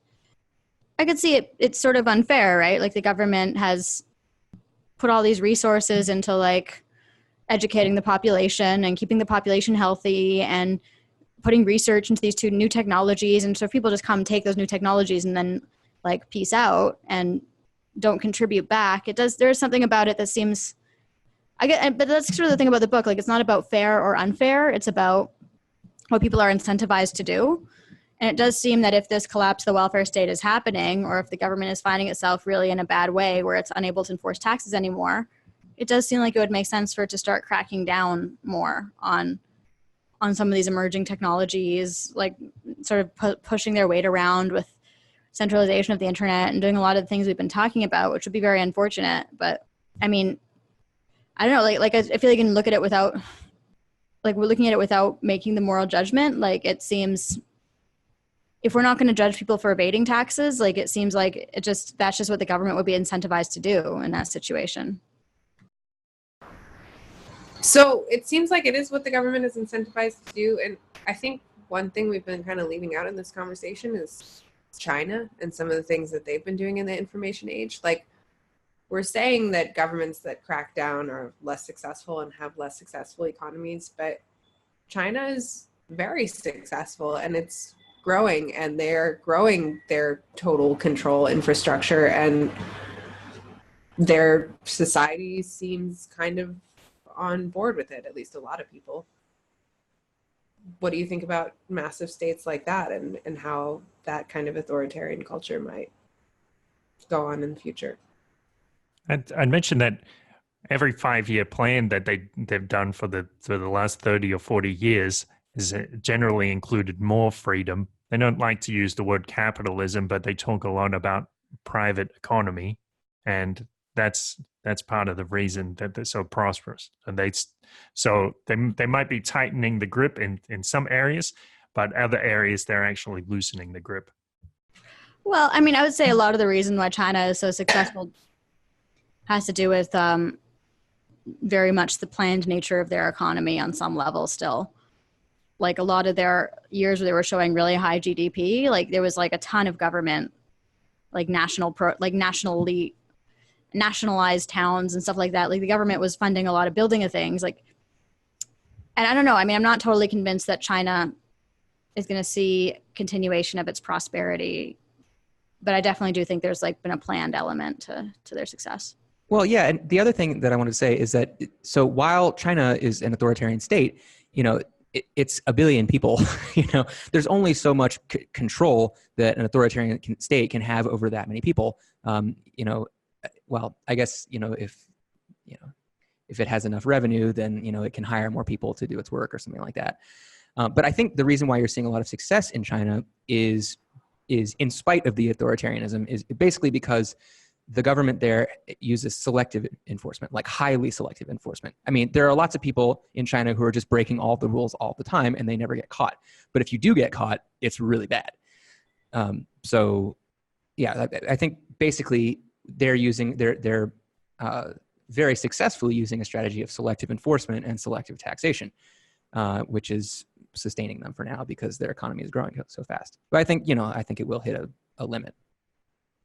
The way I see China, I don't see their authoritarianism and their use of free market capitalism as in contradiction. I think it's kind of an overarching government that sees the power of competition and market economics, and so creates a frame in which a certain amount of freedom is allowed to flourish so that they have more wealth to be able to grow their government.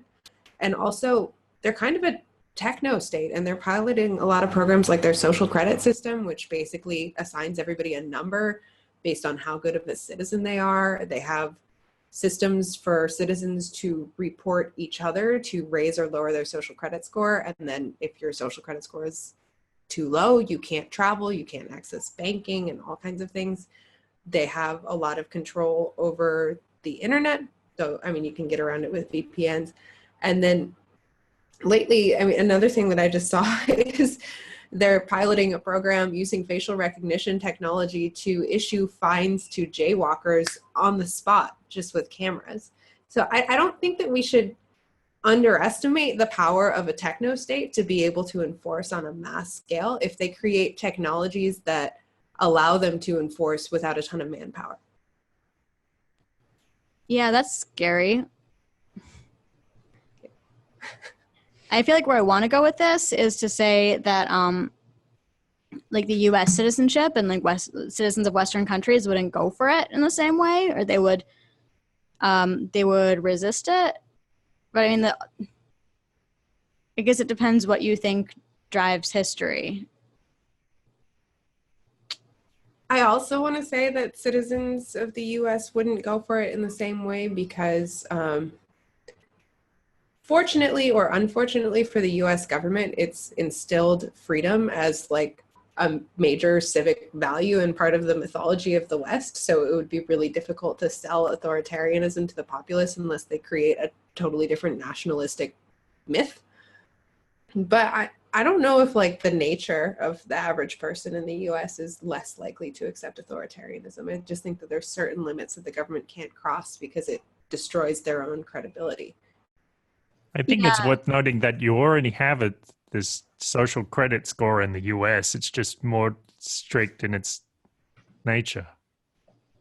I mean, to be clear, I wasn't trying to argue that there's like a difference in nature between Chinese and American people, just that there is a different cultural differences. Yeah, and I've heard it argued that that violence is conflict plus uncertainty, and I'm not sure if that's true, but the upshot is that if you have certainty about what the rules are, and you have absolute enforcement rather than selective enforcement, as in the case of the jaywalking. Imagine that everybody who ever breaks the rule gets the same exact fine. And imagine this is applied to speeding, and imagine this is applied to, other infractions. Basically, people will just stop breaking those rules, and they'll stop minding not being able to break those rules. So, as long as a rule is universally enforced, it actually brings a measure of predictability and stability to a society, even if it's a crazy rule. And I think this is kind of where a lot of successful religions have benefited. Imagine that the members of the Communist Party in China were subject to all of the rules that the populace in general was subject to. Then it would be a completely fair society, and nobody would care that there were all these rules. I think basically the West has been successful up to the present day because absolute enforcement is basically impossible. And I think, I'm sure that in China, if you're a member of the high-ranking member of the Communist Party and you jaywalk, you probably don't get fined. But who knows? I mean, maybe they'll come up with something that's actually fair. You can probably get out of certain crimes like that, but I think a lot of how it works is follow the rules, and that's how you become a high-ranking member of the Communist Party. Yes, exactly. Yeah. I think people would still resent a lot of the rules if they can look to other places of the world that don't have similar rules. Mm-hmm. Yeah, certainly at the end of the day, you want to choose a society and a culture that you jive with. And, as long as there's the freedom to do that, I think people will continue doing that. Unless they have an ideology that justifies those rules to them. A lot of where, it's not that I disagree with freedom and decentralization, a lot of where my maybe defense of authoritarianism or defense of the effectiveness of authoritarianism is coming into play is right now I'm traveling in a pretty authoritarian country, and it functions. I mean, just looking around me, things are functioning pretty smooth. I know they've had a lot of issues, and maybe it's not going to hold because the culture just isn't compatible enough with authoritarianism for it to hold. But I don't know. I also see that there are certain parts of the world where there's a very different mindset, where people brought up within a collectivistic mindset respect the rules and self-enforce the rules, and I don't know, the society seems to be able to run pretty well if the majority of the populace is in that kind of a mindset. And I don't think that we should underestimate those types of societies. It's an interesting question, basically whether authoritarianism or individualism, which one will outcompete the other. I mean, I think it's worth noting that a lot of more historically authoritarian states or societies have been outcompeted by societies that do provide at least a local bubble of individualism and freedom, those being largely Western countries. I mean, China's an interesting exception, but arguably it's still an experiment in process. I was going to say, I think a lot of what's happening is that authoritarian societies are able to look to free societies as testing grounds, and then when they come up with technology, they can just pluck it, or the free society comes up with an innovative idea and they can just pluck it and apply it in their society without having to have the chaotic creative hub in their own country. Well, that's the problem is it hasn't worked that well historically. Because if you look at something like the rise of industrialism, which is a Western innovation, what happened in the West is the West through the 1700s to the 1900s, they revolutionized agriculture. So there's all these agricultural developments that took place in the 16 and 1700s. They made it so that they would feed the hay to the pigs, and then they'd use the pig manure. They made it more like a holistic system. So basically they made farming way cheaper, way less labor intensive. So you needed a much smaller population. Basically before that, you needed 20 people farming to feed one person who wasn't farming. And after that, you needed one person farming to feed 20 people who weren't farming. And then after that, you get the rise of industrialism, you get these industrial technologies being invented, and you have this now newly emancipated, previously farming based community that now can be like the industrial workers. And so in the West, it happened organically. It happened smoothly. And what you see is in a lot of non-Western societies that tried to take that and to import it, they did it in a non-organic way because they just look at it and like the problem is like the human mind can't always figure out like the deep patterns that make things work and that make things don't work. So you look at something like the Soviet Union or China or like some of these countries, they would be like, okay, industrialism is great. Industrialism works really well. Industrialism produces all this wealth. We're going to import industrialism and use it for ourselves. But the problem is they didn't make the connection that it was the innovations in farming that took place first that made industrialism possible. So when they tried to import industrialism, like you see what happened. Like you have millions of people dying because they just tried, they were still on the old farming technology. And so they tried to just take the farming population and turn them industrial, but there wasn't enough capacity to produce enough food for them. So I think when things happen inorganically, like when the conscious mind is trying to just see the patterns and figure out how they work and micromanage it, like the planned economy, I think it doesn't always work so well. Right. I think what the book would argue is that a lot of virtually all countries, governments right now, are kind of incompetent because they're being run by their employees instead of by their customers. And I want to kind of pose a question to you guys to see where this goes. But so imagine that going back to the example of Google, like imagine like a company is actually running a country, and it's not a democracy. It's just a board of directors, right? It's basically an authoritarian regime, right? If you look at Google, it's the employees don't get to vote and the customers don't get to vote on stuff. The board just decides what Google is going to do. And I mean, you also see this in smaller jurisdictions like Singapore and Hong Kong and all that, where basically the government is a corporation. And so, what do you think sort of Google land would look like? And do you think that would be a good way to run a country? Like, do you think Google would do a better job at running, like say Google got like an island like Taiwan or something like that, and they became the government and they were like, okay, everybody's going to follow our rules and we're going to provide security and everybody's going to be a Googler on this island. Would that be better or worse than what we have now, and how? I think Taiwan is a tricky example because I do think in general the Taiwanese government is reasonably sensible. So I was trying to picture like an island that would be like not too small and not too big. Yeah. But just picture like a region that's like, or maybe like the Bay Area of California, something like that. Well, I guess I'd be concerned that Google was going to spy on me. That would be the first thing. But in general, I'd say they'd probably be better at running it than most governments. They'd probably be very well organized and innovative, and probably come up with a lot of great public transport solutions. Yeah, and I think this does relate back to what you guys were talking about with China being like a techno. What did you guys say? Like a techno state, a technocratic state, something like that? I feel like Google Land would probably be nice, like a mall. Have you ever been to like an outdoor mall where the pavement is really nice and there's nice stores and there's nice restaurants and everybody in it is doing pretty well and everything looks pretty new? Good technology, like good industry. I feel like Google Land would be nice, but soulless. Yeah. Similar to being in like Kuala Lumpur or the UAE, something like that. Yeah.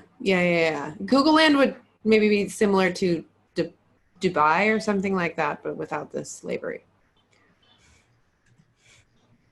Or maybe with slavery. Maybe with slavery. Why not? Hopefully not. They say they don't want to be evil, but maybe give Google that much power and they would let go of that. They've gotten rid of the don't be evil thing. They're allowing themselves to be evil now. That was the canary in the coal mine. Right. Yeah, I mean, I kind of agree with Katie. I don't know, like I sort of like the aesthetic of like our current society. Like I feel like it's like I can go to different cities and they all have like a different flavor to them and like different. I could go to a library or a government institution and it has a particular kind of aesthetic that's different from if I go to a shopping mall, that's different from if I go into like a store that's on like a busy street in a busy city. And it's nice that there's like that variety and that there's no central power like controlling every aspect of it. I think it would be sad if there was. I think there would be a lack of texture. I would push back on the idea that Google would control every aspect. I think a lot of the reason for Google's success is they take value that other people create and they capture a little bit of it for themselves. If they try to dictate everything that happens, then of course nobody wants to live in that world. So nobody will. Yeah, Google allows its employees. What is it you said, Chris? How much time do they actually 20%. get? 20% to do Yeah, whatever 20% they want. time. Yeah. Yeah, and that's kind of like China, where the Chinese government is smart enough to realize that if you create a frame and allow freedom within the frame, you're going to get more innovation than if you try to control everything, and then you can extract more out. And I think Google would definitely be like that. I think Google Land would have a weird corporate flavor and aesthetic that I would find very undesirable. I don't know, maybe it would lead to more mental illness or something. Actually, maybe it wouldn't. Maybe most people would be happier and just like artsy types would be miserable. Individualist types would be miserable. Maybe there'd be like big white boardrooms you go into and do ayahuasca. Oh God. Your team. Yeah, or maybe they would sponsor, trips to the woods for ayahuasca. Like this is Google, guys. Like it might. Yeah, come but up I don't want my government to with good solutions. sponsor me to go to the woods for ayahuasca. That's weird. Like, Yeah, I imagine them setting up like a bohemian neighborhood, and maybe it could be a really fine line whether it's some kind of uncanny gap, like this is a place that's meant to look chaotic, or whether it actually has the genuine artistic chaos. right. Well, I mean, that's kind of the nice thing about the society as it exists now is it's full of cracks. Like, it's full of areas that are out where I can do things that there's no central power watching me or making it happen or facilitating it, no matter how far back they step from it. Like I can go into the woods with my friends. I can go do a million things, even though there are some things that are still connected to the government and connected to large corporations. And it seems like it would be really sad if it's unclear whether those cracks are going to widen or whether they're going to be sealed up. It's an interesting question. Yeah, and adding to that, I think, even in Google land, there would be, again, expanses of forest that you could go into and Google wouldn't be able to spy on you there. I mean, maybe they would have satellites or something like that where they could like take pictures of you from the sky, but they, if you didn't bring your Google phone, then, they wouldn't be able to listen in on your conversation. So, I do think there's, an element of, I think you're totally right, Ariel, that people want to be able to do things, to be able to hide from the eye of Sauron in order to do certain activities, for some percentage of their life. It just makes people uncomfortable to constantly be surveilled. And I think that governments know this. And I think that governments that are competent will respect that. Well, but there's a difference between government like giving you some freedom out of its pool of total control because it knows it's good for you versus there just being freedom because the government doesn't have total control.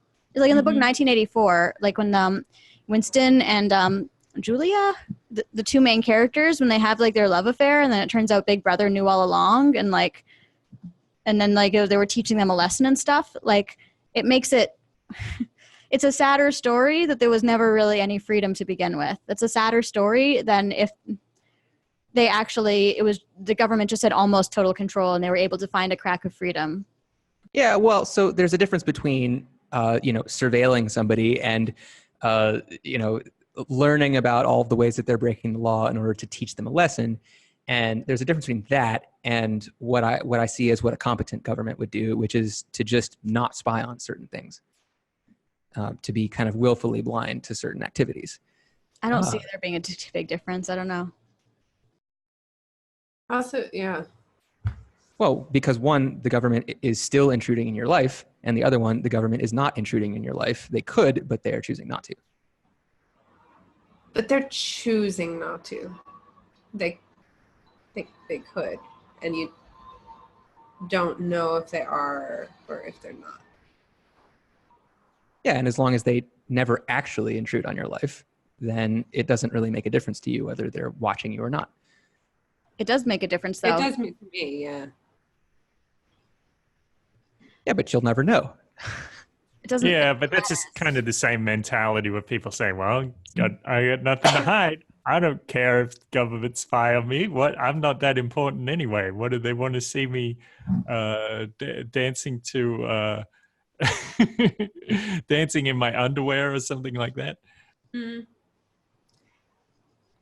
Like, the freedom isn't real if it's a freedom that's like given by a larger power. I don't know. I guess that's what. I mean, look at what the US government does. I mean, that's basically what the Bill of Rights is. It's like this list of things that the government's like, okay, well, here's some things that we could do that we're not going to do. So Right. I think a lot of what the major difference would be is that right now, for the majority of people, there's at least some kind of a mythology around the nation and the country and democracy and the government serving you and it being like a public institution,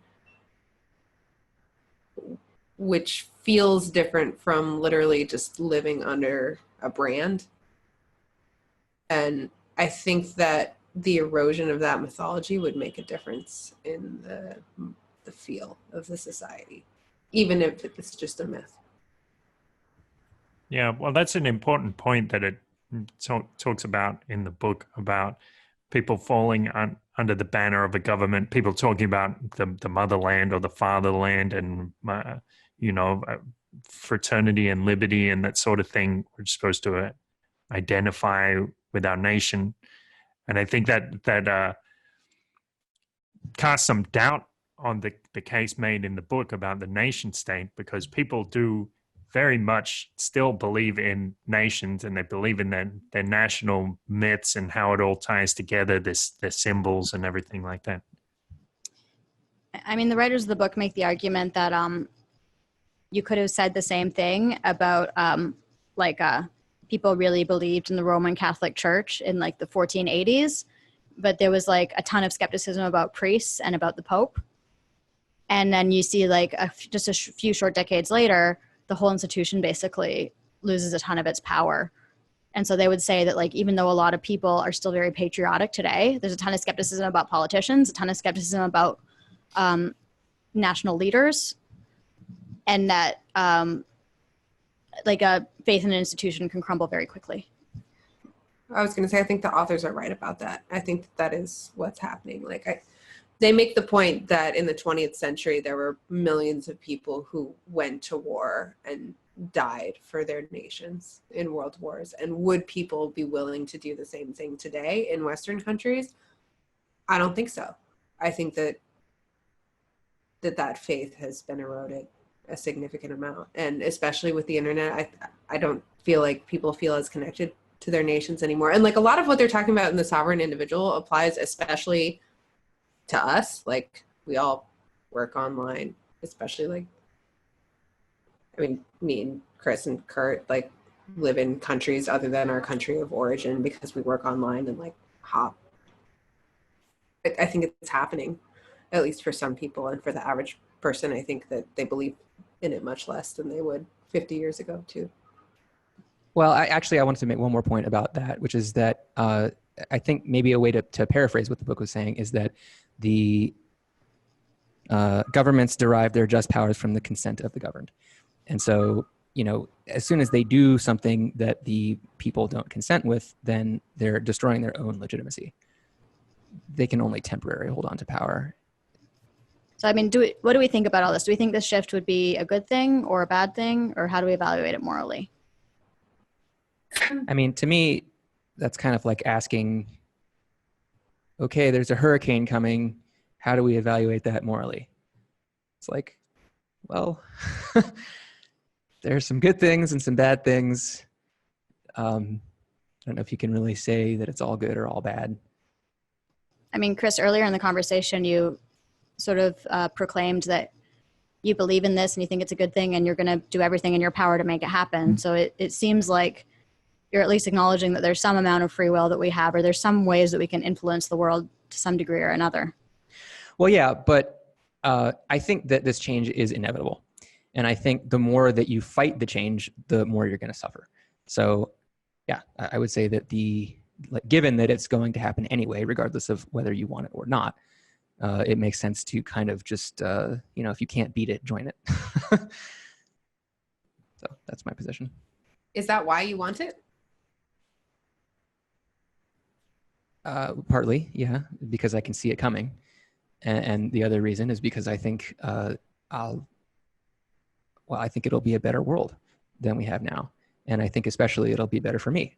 I think it'll both be better for everyone and better for me. And so, yeah, I'm all for it. I mean, it won't be better for the millions of welfare recipients and poor people in Western industrial countries. So it'll be okay for them. What do we say about those people? Like, that's sort of a central question to this, right?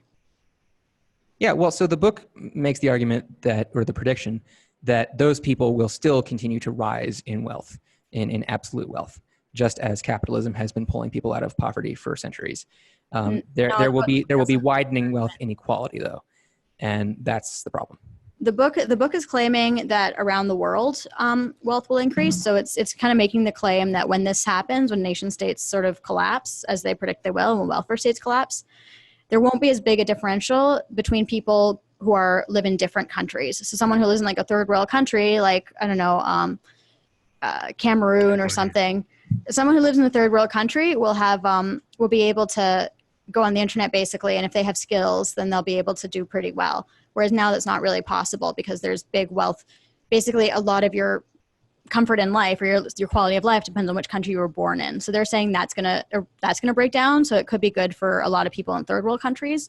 But they do say that people who are like unskilled people or people who are, for whatever reason, either like industrial workers or service workers or people who live in Western industrial countries who are currently either welfare recipients or low-wage workers will do worse, will do a lot worse when this transition comes. And I'm like, what about those people?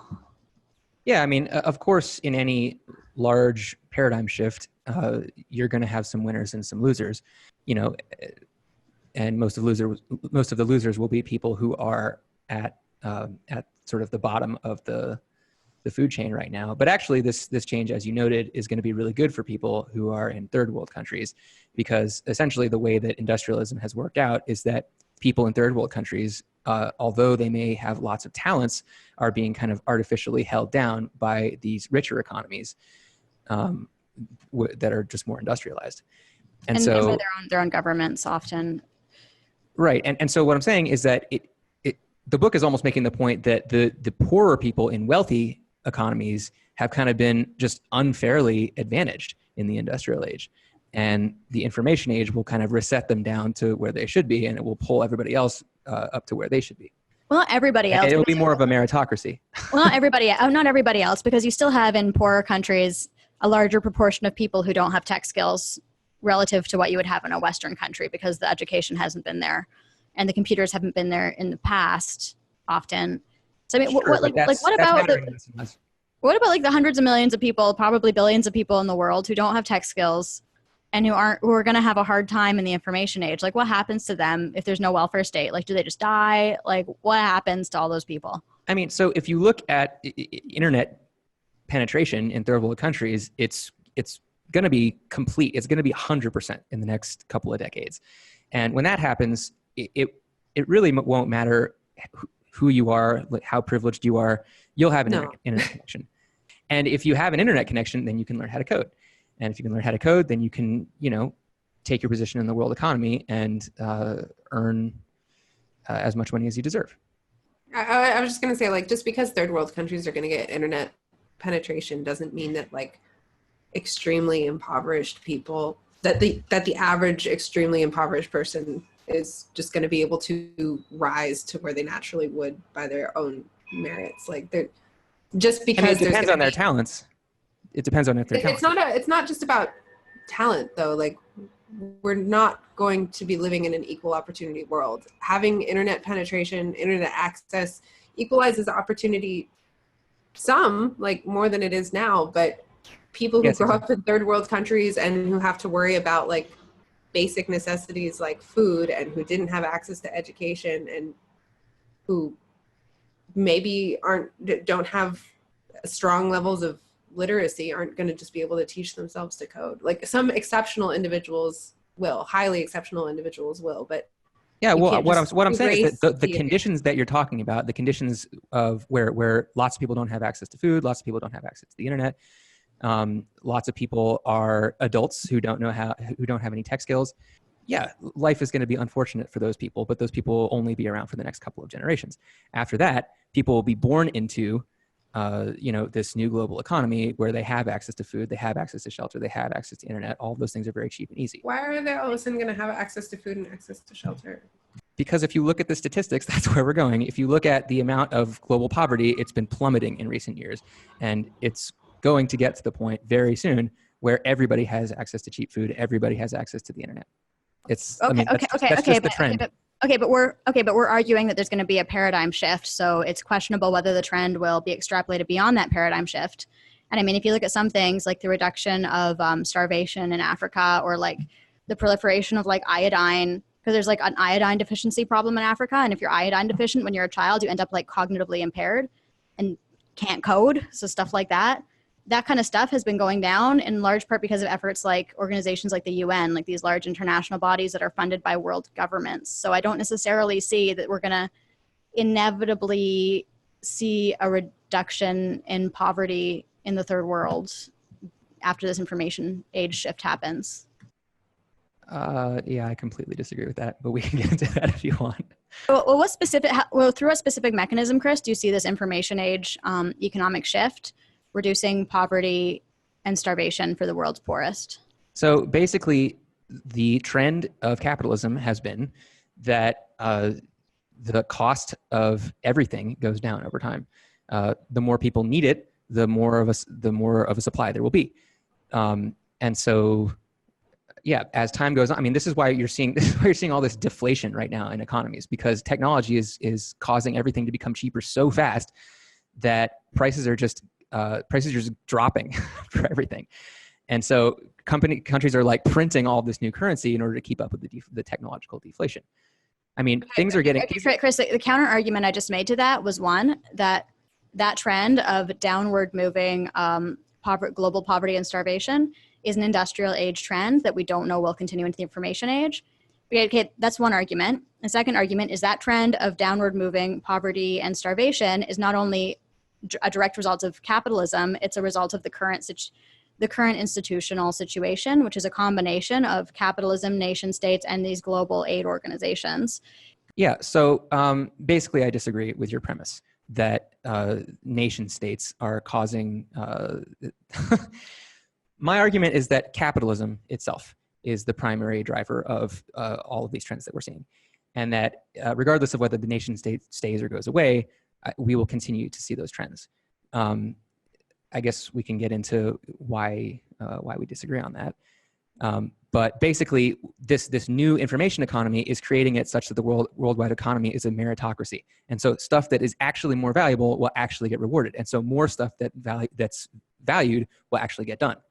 And so what this should continue to do is it should continue to drive down costs for basic necessities, the same as it has been, but even better. I don't have a strongly held opinion about which way I think this is going to go. I could see it going both ways, but I don't think that the book paints as rosy of a picture as you're making it out to be, Chris. At least my interpretation of the authors of The Sovereign Individual, what they said is that in the information age, unskilled workers are going to be less and less valuable. So right now, where we have an economy that still gives some money to unskilled workers because human labor, even at an unskilled level, is valuable. As we move more and more into the information age, people right now who can work low-skill industrial jobs all of a sudden are just not useful in capitalism. So we'll have to rely entirely on charity, and even says that people, well not entirely, but The authors even said that these people will probably be more likely to have to rely on charity because government welfare won't be around and there won't be use for them in work. And they'll have to probably make a strong moral case or strong moral plea that they're deserving. Right, but That's again, that's what the authors said. yeah, but keep in mind that those people who are being overpaid for unskilled work largely only exist in rich Western economies. People in unskilled laborers in third world countries will see their incomes go up, at least. Maybe. They should see their standard of living improve. Yeah. It might not improve as fast as it has been improving, but it will be better than it is now.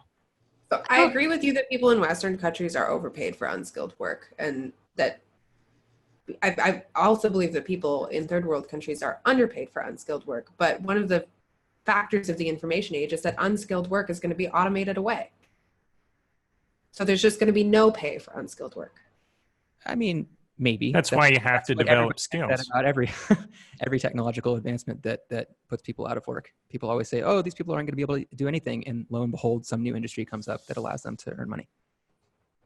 Yeah, being unskilled isn't a destiny. If you're unskilled, it doesn't mean you have to be unskilled for all your life. You can learn skills. It's not easy to learn skills, but it can be done. Most humans have that capability. Most, but I mean, how do we, okay, this is kind of an interesting and controversial question. Do we believe that all human beings can learn skills that will remain economically useful? Like something like computer programming, do we believe all human beings have the ability to learn to computer program? I mean, So no, it's not necessarily just computer programming. That's one example. I think one area of skill that's going to be very important in the next 50 years or so is artisanal skills, handicrafts, because those are things that more or less anybody can learn to do, like making finely crafted soaps with coconut oil in them or something like that, or carpentry.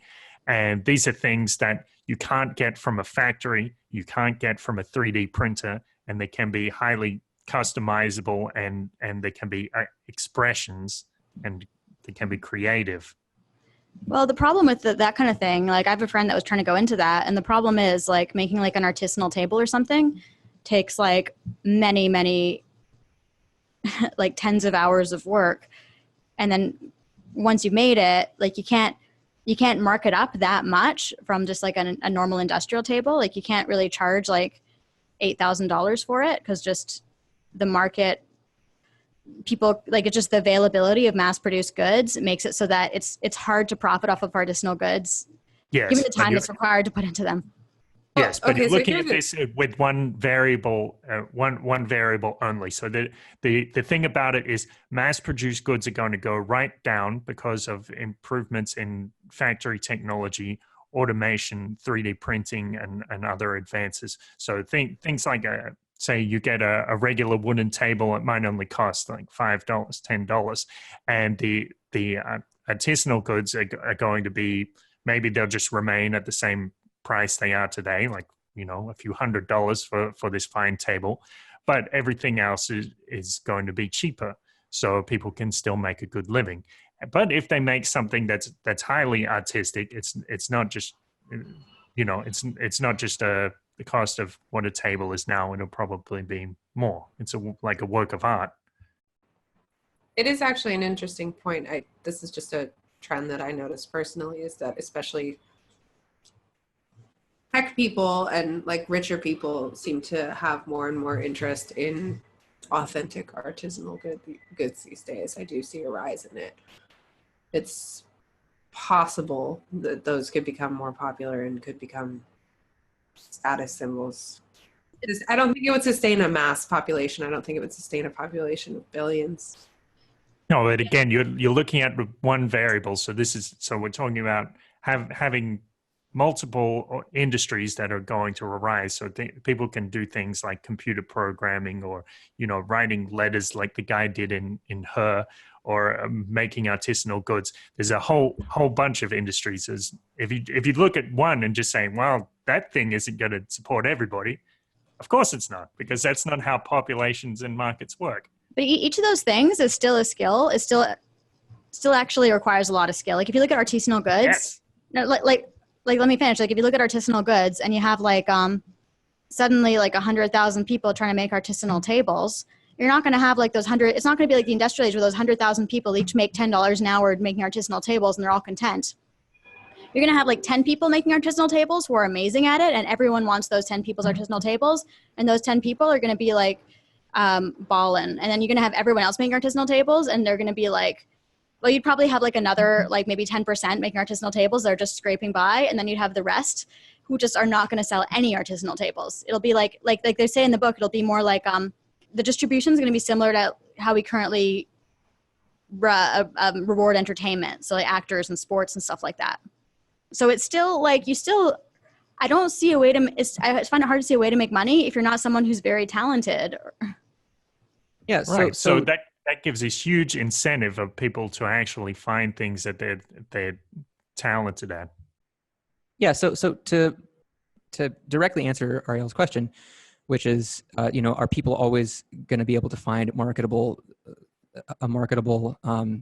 skill that they can do that people are going to pay them for? And the answer is no. By definition, that's not the case. But by definition, there will always be poor people who are less skilled than everyone else, who will, probably not have marketable skills that they can actually sell. Now, does that mean that they're trapped in that situation forever? Probably not. They could probably learn some kind of skill, maybe that will pay them something. It might not be considered a living wage right now, but if the trends continue, then the cost of living will actually fall for everybody all over the world.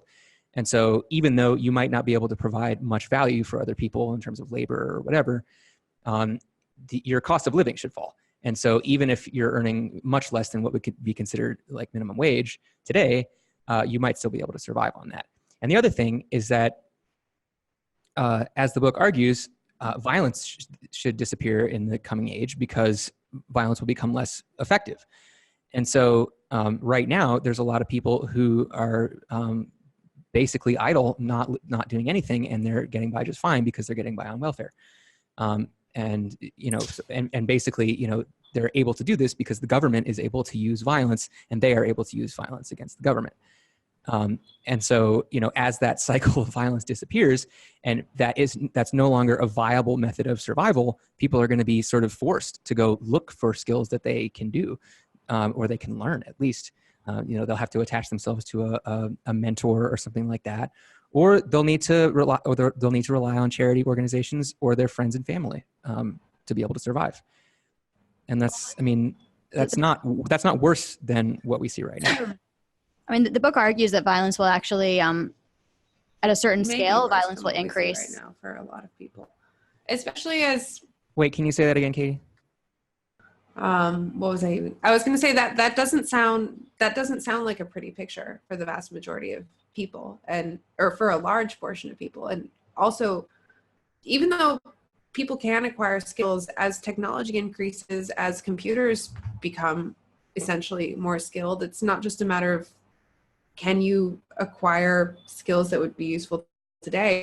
Can you outcompete a computer? Are you more useful at a job than a computer would be at this job? And as computers get better and better for more and more people, and eventually maybe all people will fall below that threshold, except for specific kinds of artisanal goods and entertainment that require a human element and a human touch. And we tend to not value those things on such like an even scale, like Ariel was talking about. I don't know if that's going to be sustainable for everybody. So that's where I think that maybe something like UBI might come into play in this stage.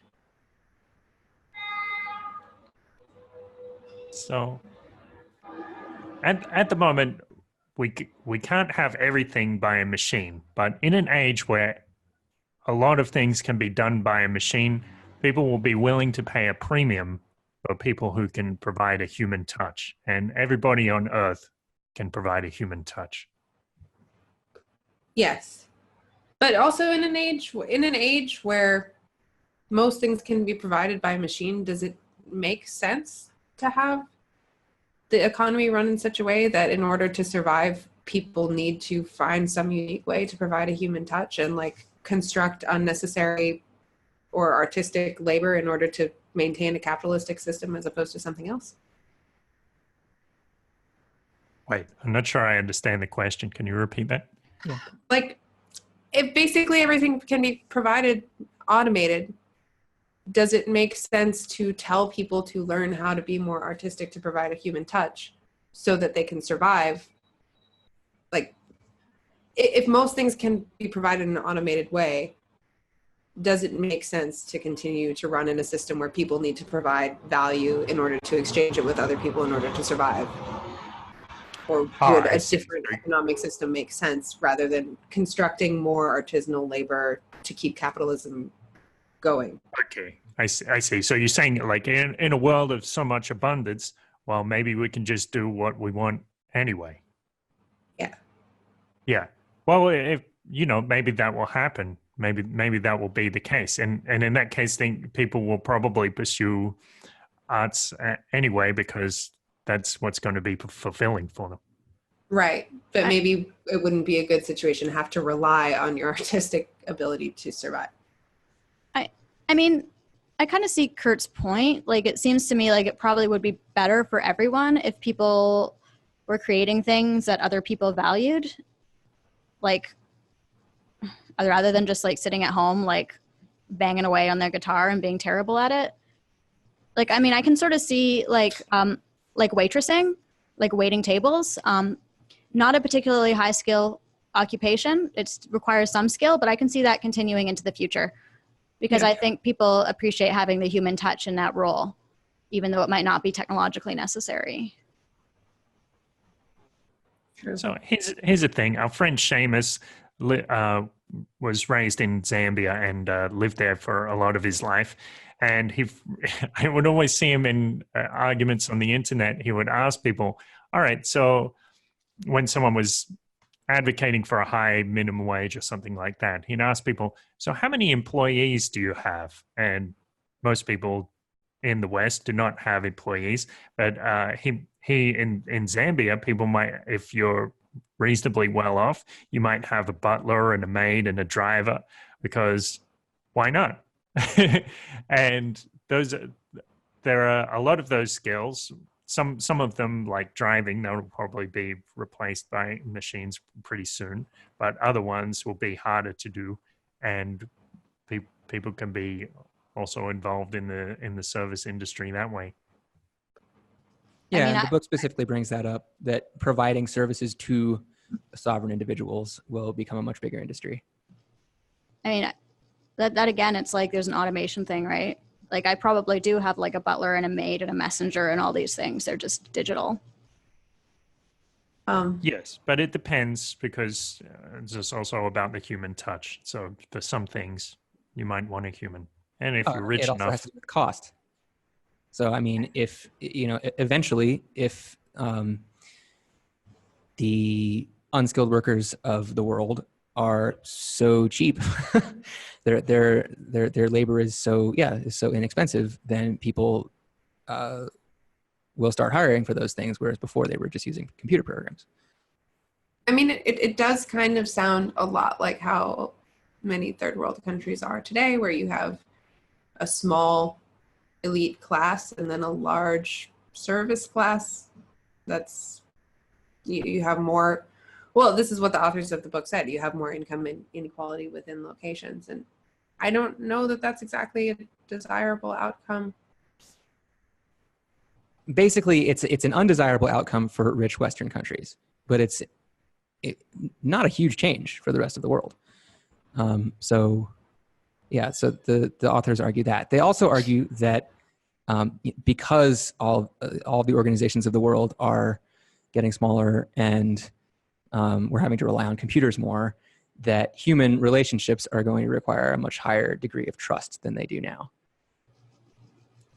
I did like a conversation before sort of making me wonder like whether it's better for the human soul to be like part of like a large, cheap service industry or service force.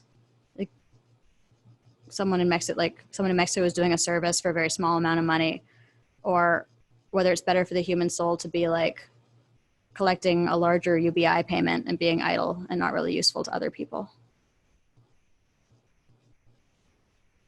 I mean, as long as there's a process of economic mobility, I think things will turn out all right. And if, you know, the way that I see it comes true, it seems to me that economic mobility will be much higher in the future than it is now. So, you know, maybe when you first start out in life, you're pretty unskilled. You have no skills. You have no knowledge. But hopefully, you can apply yourself. You can work hard and eventually acquire skills. Eventually, acquire resources, which you can then invest, and you can improve your situation in life. You know, and maybe by the time you're old, you know, you can retire and not have to work. You know, I think that's kind of the American dream, and I think that this transition is bringing it to the rest of the world.